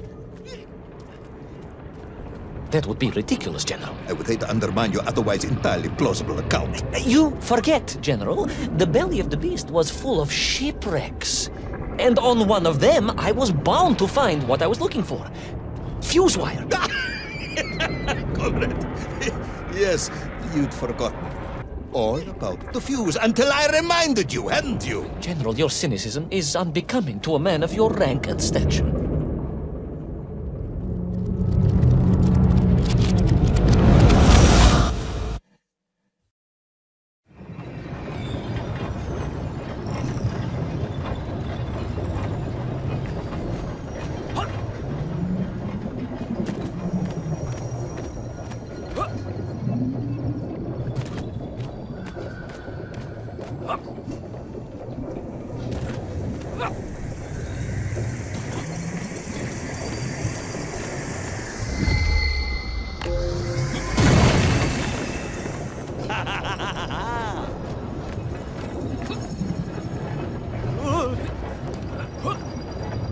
The clock was now ticking, General. Literally.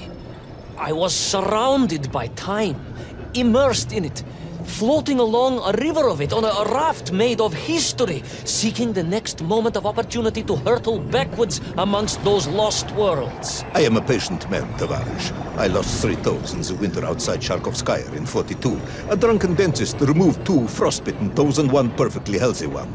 You may therefore consider me a man blessed with an uncommon level of endurance for discomfort. I hate visiting the dentist. My uncle Vanya was a dentist, and he was a deeply strained.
And so to the ocean floor, and that strange submerged city, and those poor lost vessels.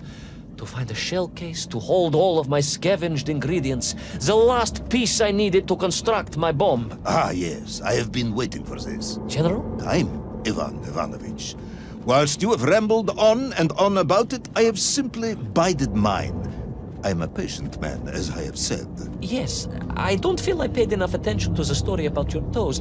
Do you have specially made shoes? Enough!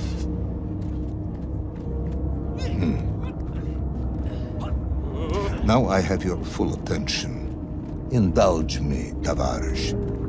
Explain to me how you made this bomb. General? Your bomb, comrade, that you so brilliantly constructed to destroy little Orpheus. Tell me how you made it.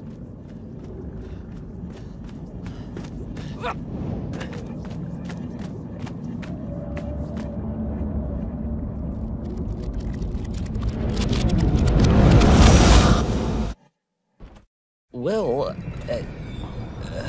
In detail.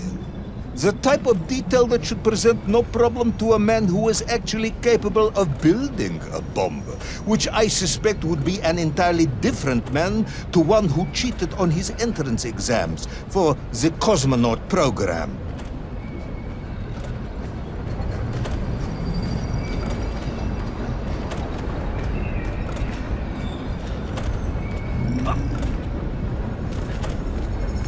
You are uncharacteristically silent, comrade. Cat, got your tongue? if I may, General, perhaps just a minute or two to gather my thoughts? There are precious few minutes left. We have reached our conclusion, I think.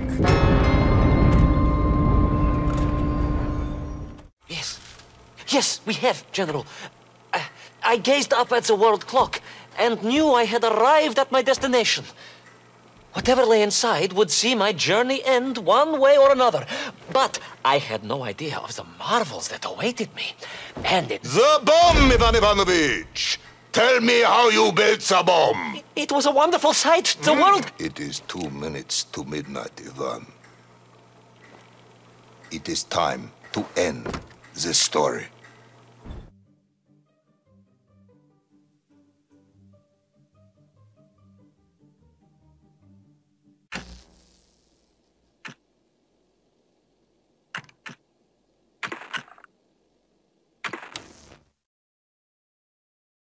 Let us recap. 3 years ago, you were sent to the center of the Earth as part of a top-secret mission to ensure the delivery of little Orpheus, an atomic-powered capsule. You promptly vanished until you casually wandered up to Molodiyozhnaya station 3 years later, claiming to have saved the world but lost little Orpheus in the process. Is this correct? Yes, General, it is, but... You are charged with many crimes against the state, including desertion, lying to a superior officer, and sedition. Any one of these charges bears the punishment of execution by firing squad.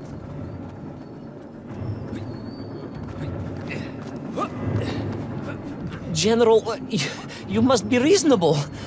I did my best. It's all true, I swear. I swear upon the lives of my family. Oh, do you?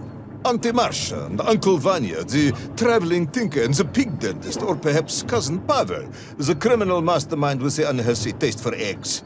How stupid do you think I am, Comrade Devalov?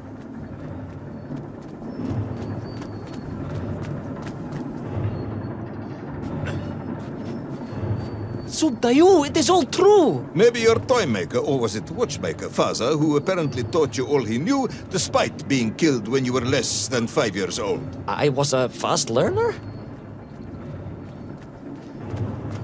You have precisely 1 minute to convince me not to summon the guards, and have you shot on the spot. A minute? A lifetime. It's all I need, General.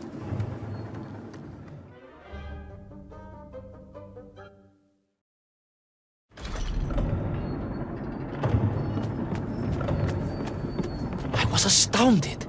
My father, I told you, I think I told you. He was a toy maker, and he often played with clockwork parts. Tavares. But this made all those childhood wonders pale into insignificance. And it was fortunate indeed that my uncle... Vanya, the big dentist? No, my other uncle, Sasha, had taken me mountaineering in the Urals during my childhood, for it was only by scaling these giant mechanical parts that I would reach little Orpheus. Yes, I had been thinking that it seems awfully convenient that you were such an accomplished climber. I don't, however, recall any mention of this Uncle Sasha in your file. He was a very private He was man. a very unlikely man. That was Uncle Sasha's blessing and his curse.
Those great wheels and cogs clashed and boomed. The vast hands of all time crunching forever and ever around. Ivan Ivanovich. Pendulums and springs and great big wheels and tiny little wheels. Tavarish Privalov, stop. Though at least the Myenk were not here, especially as they seemed to infest the world below the surface. Myenk everywhere. Myenk. Many Myenk aplenty. Myenk. You are a bambling. Comrade, enough.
But where was...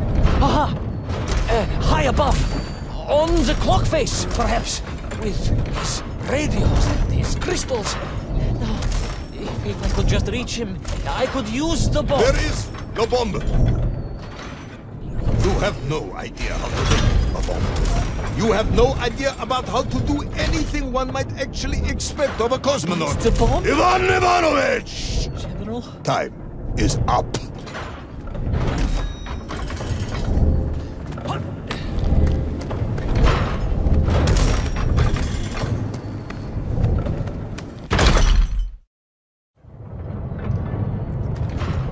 Stop talking, Tavarish. You don't know what happens next. It is obvious. You've done very well. I applaud you for your efforts and your story. It is a wonderful tale, Comrade Privalov. I have enjoyed it immensely. But every story needs an ending. And it is clear yours does not have one. I just need more time. I think that even if I gave you all the time in the world, it would not be enough. No, General. I can do this. That is, I remember what happens next. I just need to catch my breath and compose myself. We both know how this story ends, comrade. But little Orpheus, you haven't heard what happened.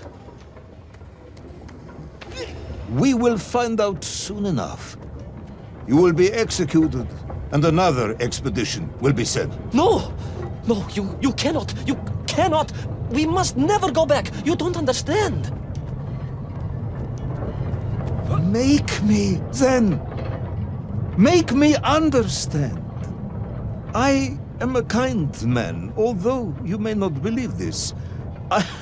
I do not want to have you shot. So help me. Make me understand. Tell me what happened to little Orpheus.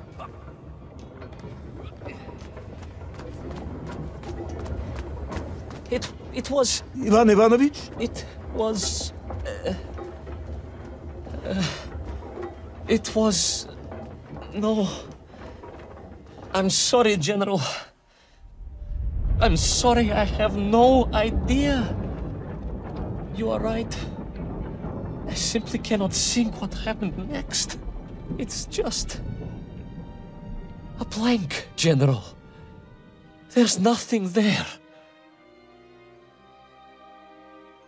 I am very tired, you see. Comrade Privalov. Ivan. You're right. It's over, General. Perhaps you would be so kind as to write to my mother for me. Of course I will. You are a kind man, as you have said. And, General... Yes, Ivan. Was it a good story? Oh, yes. It was an excellent story. Thank you, General. I am just sorry I couldn't give you an ending. Unless... General? Quiet, Tovarish. I am thinking. Unless... I seem to remember that there were many problems with little Orpheus during production. General? Problems with the casing around the atomic battery. Concerns. Concerns, General? Yes, concerns. Unlikely though that might be. Yeah, it seems if I remember that it failed to secure properly. A sharp blow could spring the hatch and expose the fragile casing of the bomb to any would-be vandal. I'm not sure I follow you. A resourceful yet forgetful hero might, one would think, take advantage of that fact. But how, General? Where would I find something to strike it with? The son of a watchmaker would easily find something within a giant clock mechanism that resembled a hammer, surely. A hammer? Why, yes, General. I do remember now. I grasped the hammer-shaped thingamabob. Let's just agree it was a hammer, Ivan. Yes, of course. Let's do that. I recovered my senses, shook my head, and looked about me. In my distracted stupor, I had climbed further up the tower than I ever thought possible. In front of me was the clock face, and I gazed out through it at the sheer expanse of history. And I knew whatever happened next... happened next? The hand of destiny had fallen upon your shoulder. Yes, it had. And what an extraordinary hand it was.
And so, Tol was defeated.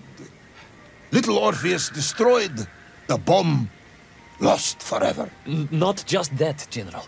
In that moment, time sprang back to its proper shape, and I found myself once more in Plutonia, as the start of my journey. But the wound in the interior sky was gone. The drill was gone. It was as if I had never been here. And they were nymph, free and happy, without the tyranny of toll, free to pursue their simple lives. But we can never go back? Never, General. One drill, one metal sphere, one lone cosmonaut was nearly enough to destroy time and unleash the tyrant toll upon our world. Who would think an innocuous beeping radio housed in a ball of metal could change the world so dramatically? Who indeed? But tell me, what of you? And what of your return to the surface? I stayed amongst the Mienk for as long as I could. But I came to realize they had begun to worship me as a king. No, General. I am a good socialist and could not allow this workers' paradise to become corrupted. And so I left that wonderful land for the last time. And then? And then I walked. For 2 years I wandered, always looking for a way home, through lands and worlds almost beyond imagination. Until one day I emerged, blinking into sunlight, and realized I was home. Until one day I emerged, just like that? You just found your way back to the surface? Well, General, it was a little more complicated than that. There were great obstacles to overcome and terrible challenges to face and incredible lands to explore. Enough, Ivan. Little Orpheus is lost forever. The interior is sealed. You have returned with a story of socialism, triumphing over incredible odds. It is, as I said, enough for one night. Enough for my report, at least. General, if I may... Comrade Ivan Ivanovich Privalov, you are found guilty of all charges brought against you and sentenced to execution by firing squad. However, having listened to your story, I believe you are quite mad. In other words, I find your madness guilty, not you. And we cannot execute madness. And indeed, there are lessons to be learned, even in the depths of this madness. Perhaps the Americans were right to send the chimp after all. So, General? Get out of my sight, Ivan. Go home. Enjoy a state pension as a madman. Just make sure I never see you again. Yes, General. Of course, General. Anything you say. I shall be small and quiet and live a life without excitement and... Out! Until one day I just emerged. Oh, very good, Tavarish. Very good indeed.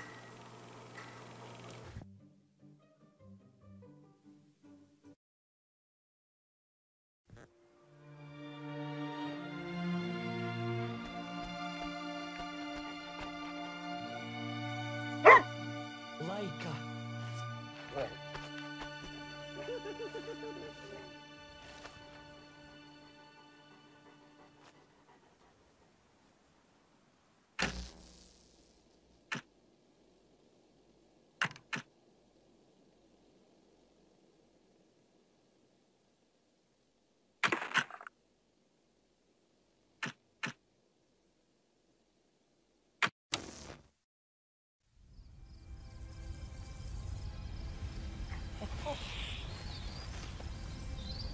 Who's the best space dog? Oh, где моя хорошая, хорошенькая моя, ты просто космическая. Eh? Who's the best hairy cosmonaut? It is indeed a lovely sunset, and it reminds me of the skies of Peru. I didn't? I never told you about the wonderful Sky City? Well, it was an extraordinary place, but one filled with dangers. Well, it might have been simple for you to cross it, but you were in a space capsule. I had to rely on my own 2 feet, my noshki. Feet which, I might add, had just crossed the interior beaten the villain Toll, and helped inspire the Miank to a workers' revolution. Oh, that's all very easy for you to say, but your idea of civilized behavior is licking your own bottom in public. No, my adventures above the clouds were filled with untold dangers, death-defying escapes, and some really quite extraordinarily large bielaribica. And it happened like this.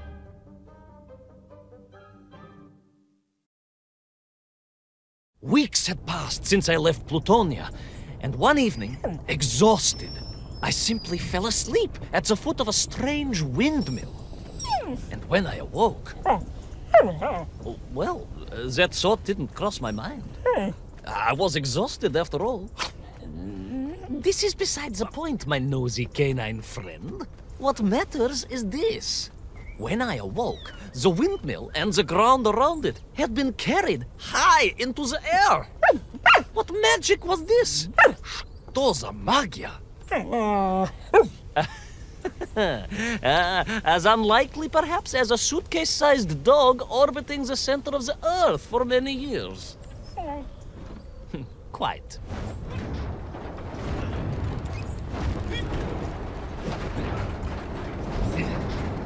Quick as a flash, Kakmonia, my training leapt into play, and I began to paddle the strange contraption through the clouds in search of answers.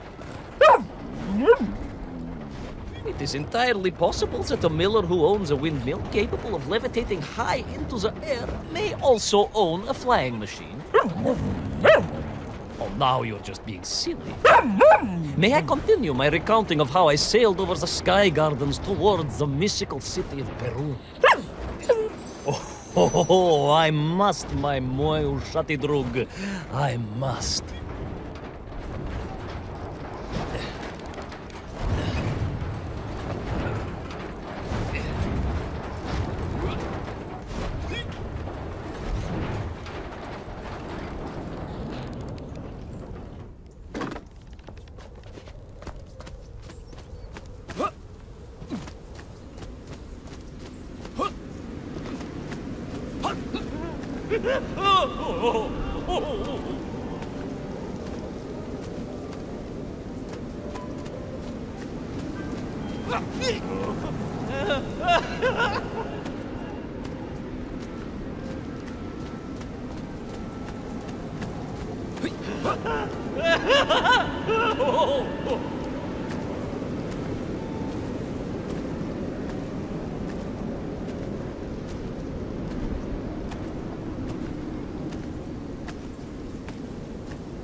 What powerful emanations! What mighty gusts! What an epic shkval! They reminded me of Cousin Pavel, yes! But whereas his rearward zephyrs could curdle milk and tarnish the teaspoons, these magical wafts only serve to carry me aloft and onwards.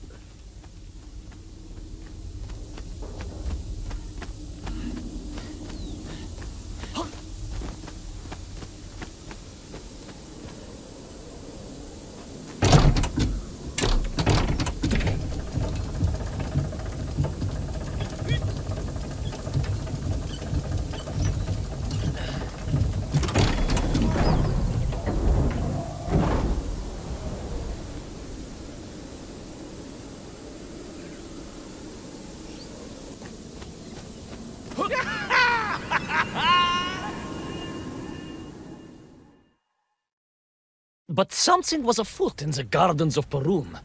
This horrid muck staining the surfaces and making my nose curl. Yes, it was positively Pavelian in scent. But it did not belong here. I think I once told you of Auntie Masha's passionate encounter in a cable car with the manganese entrepreneur from Chiatura. Now, Auntie Masha told me that there was a disagreeable stain and smell all around those factories and smelting works.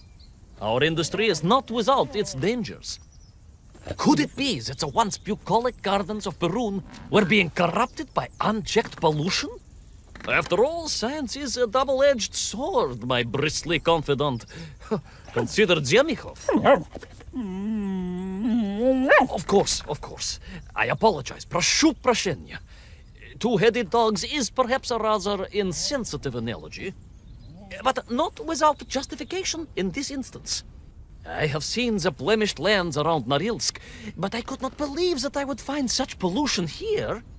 But this was nothing to the true horror of what was shortly to unfold.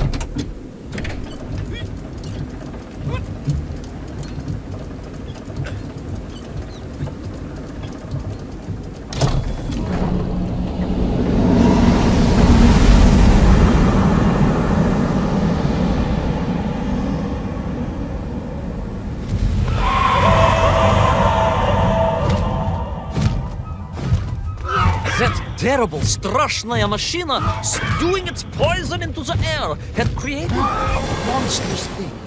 A being. A malignant spoiler of the noble and pure. And it had taken on the form of its prey. Well, of course. No, конечно, I was the prey. The citizens of Perun had clearly long since fled the evilly sentient smog, but I inadvertently wandered into its lair. Oh, I know. Misfortune seemed to dog... Oh, sorry, I do apologize.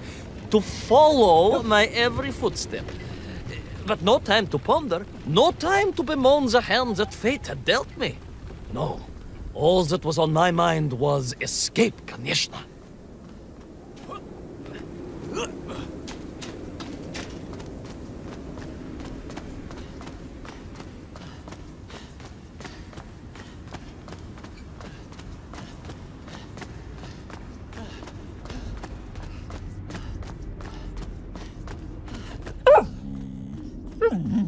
Yes, it was most interesting. The windmill seemed to be from an earlier age. Perhaps this was a devastating warning of the destructive power of unfettered industrialization. I most certainly had not forgotten about the windmills. I did not get carried away. You are missing the point. Perhaps because you are only a small dog. Oh, a brilliant, brave, spacefaring dog, of course, but a small Sadashka nonetheless. If you perhaps listened more and interrupted less, I am just getting to the explanation of the windmills.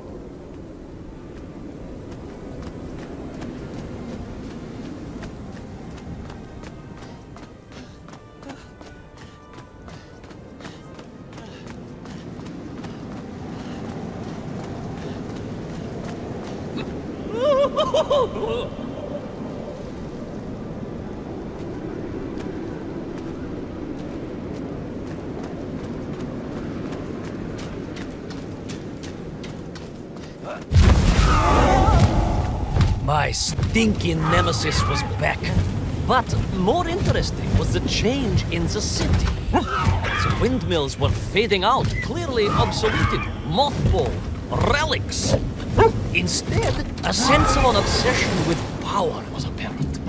Vast engines, terrible machines, ever hungry and reliant on the rapid consumption of fuel, the production of toxic fumes and choking gases. Pride, my pushisti compadre, pride, ambitia, ambition, the dark side of science. Zemechov's had too many. Don't be ridiculous, dog. Only a durak with the intellectual capacity of a ringworm would think windmills are in any way harmful.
Of course, you never had much of a chance to travel.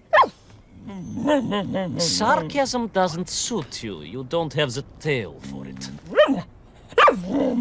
You do, at least, have a tail. Mind you, family gossip maintained that so did Uncle Rabliem, although it was apparently little more than a stub, and a source of considerable discomfort and social anxiety for him. The question of whether or not Uncle Rabliem wagged his stub is very much off topic. What I am trying to say is that your upbringing on the streets of Moscow meant you never saw the blackened fields of Magnitogorsk, the sacrifices made by the valiant citizens of that industrial heartland, as they drowned in their own blight, even as they powered the state forwards. I was reminded of Magnitogorsk as I wandered through those fields of pipes and foundries, and I wept for the loss of innocence that so often goes hand in hand with progress.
Indeed! I just evaded the slimy, oily grasp of that man-made Vadzhinoi, his petroleum stink clogging my nostrils and making my head thump. And I felt a great stirring within me. Yes, much like, I assume, Cousin Pavel. May he never get loose again. But no, quite different. This was no volcanic upbubbling of gastric malintent. No, it was the roaring fires of justice once more ignited within me. I felt a swell of patriotic fervor and knew the hand of destiny had fallen on me once more. Yes, what a hand it was! I could not see this great wonder sink into an abyss of poison and bile. The Perunians may have been forced to abandon their city, but I had saved the world once before, and was ready to answer the call again!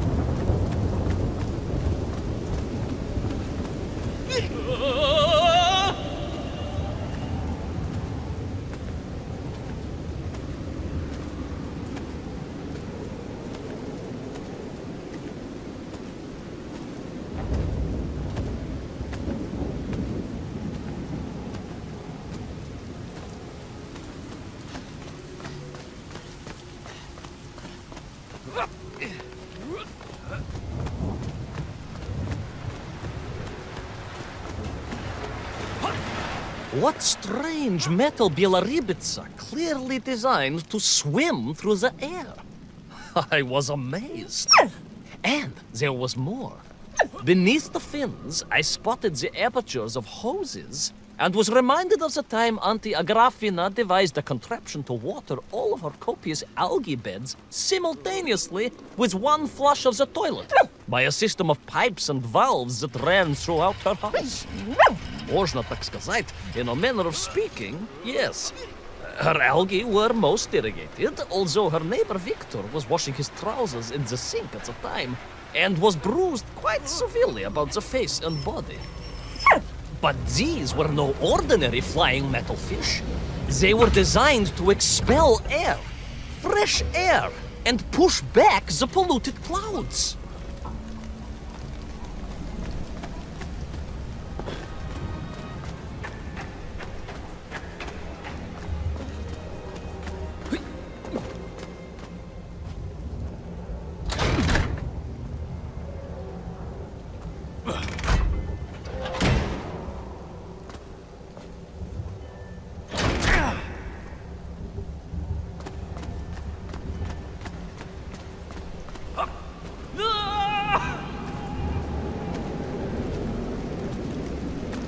There is, of course, a fine tradition of looking to nature to solve problems of a scientific or military persuasion.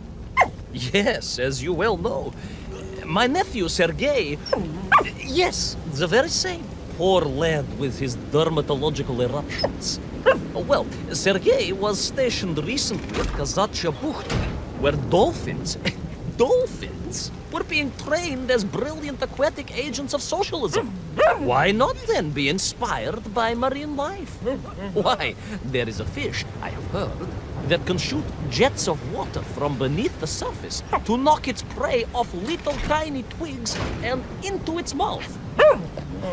If you were to tell the average mushroom sheriff that a dog would orbit the Earth, I suspect you would receive a similarly sneering response. No, that is because you are a small, hairy hound of uncertain parentage. I, on the other hand, am a cosmonaut, the product of many months of training, and I realized the answer to pollution was here all along. The Peronians, tragically, had simply never had time to finish their fleet. If only I could find a working, flying fish. If only. If only. Yes. If only.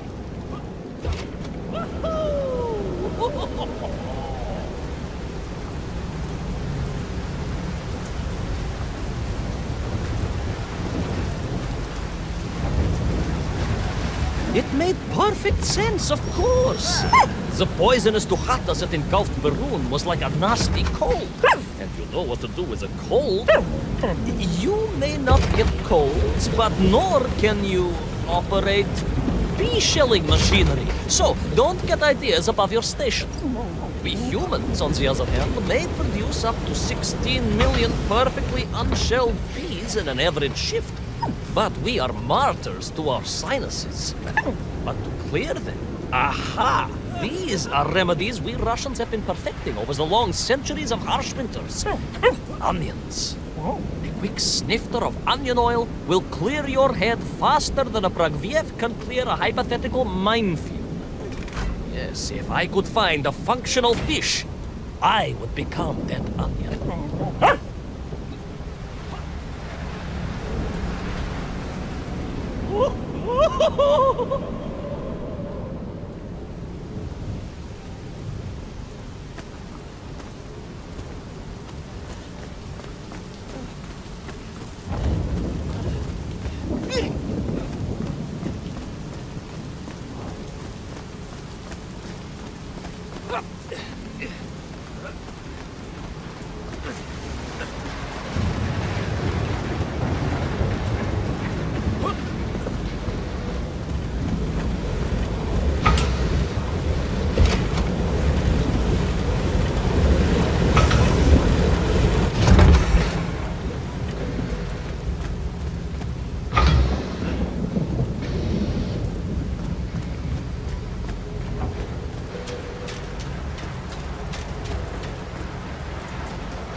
I could feel it. Yes, the working fish, the ribka. I could feel I was at the heart of Perun, and my noxious pursuer had renewed its chase with a terrible vigor.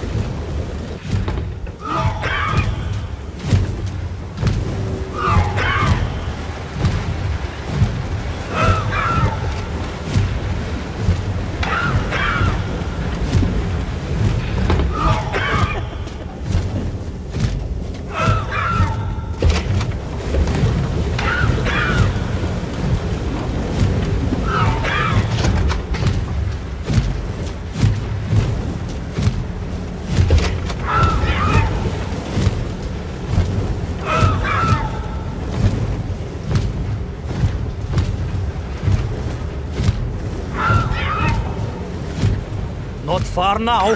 I just had to keep going, keep pushing. It's almost as if you knew, Pavel. Обалдеть.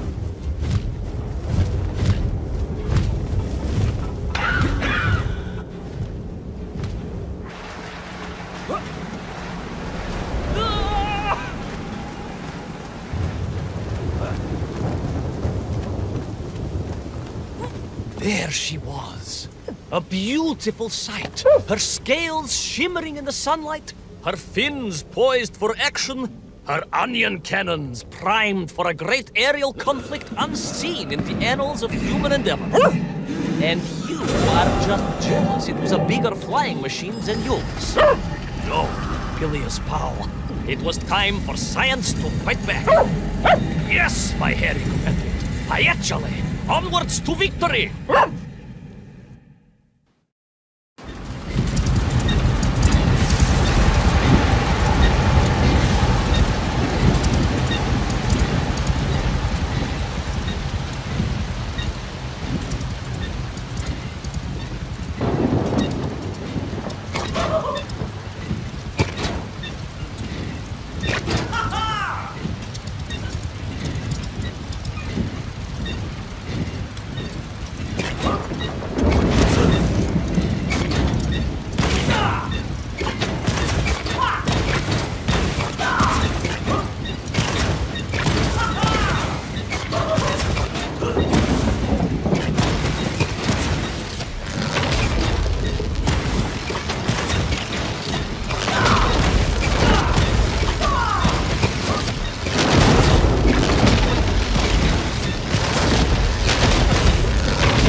was a miracle. I found myself swooping through beautiful clear skies, the strange interior sunlight gleaming on the sides of my fishy vessel. I heard birds clear their little throats and begin their wondrous gvalt, the wind gently humming on the fins. And then, all of a sudden, under it all...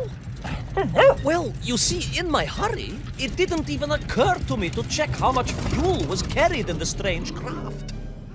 With a horrible splutter, the engines choked and died. And suddenly we were plummeting downwards towards our doom. I did not. A simple mistake that many have made.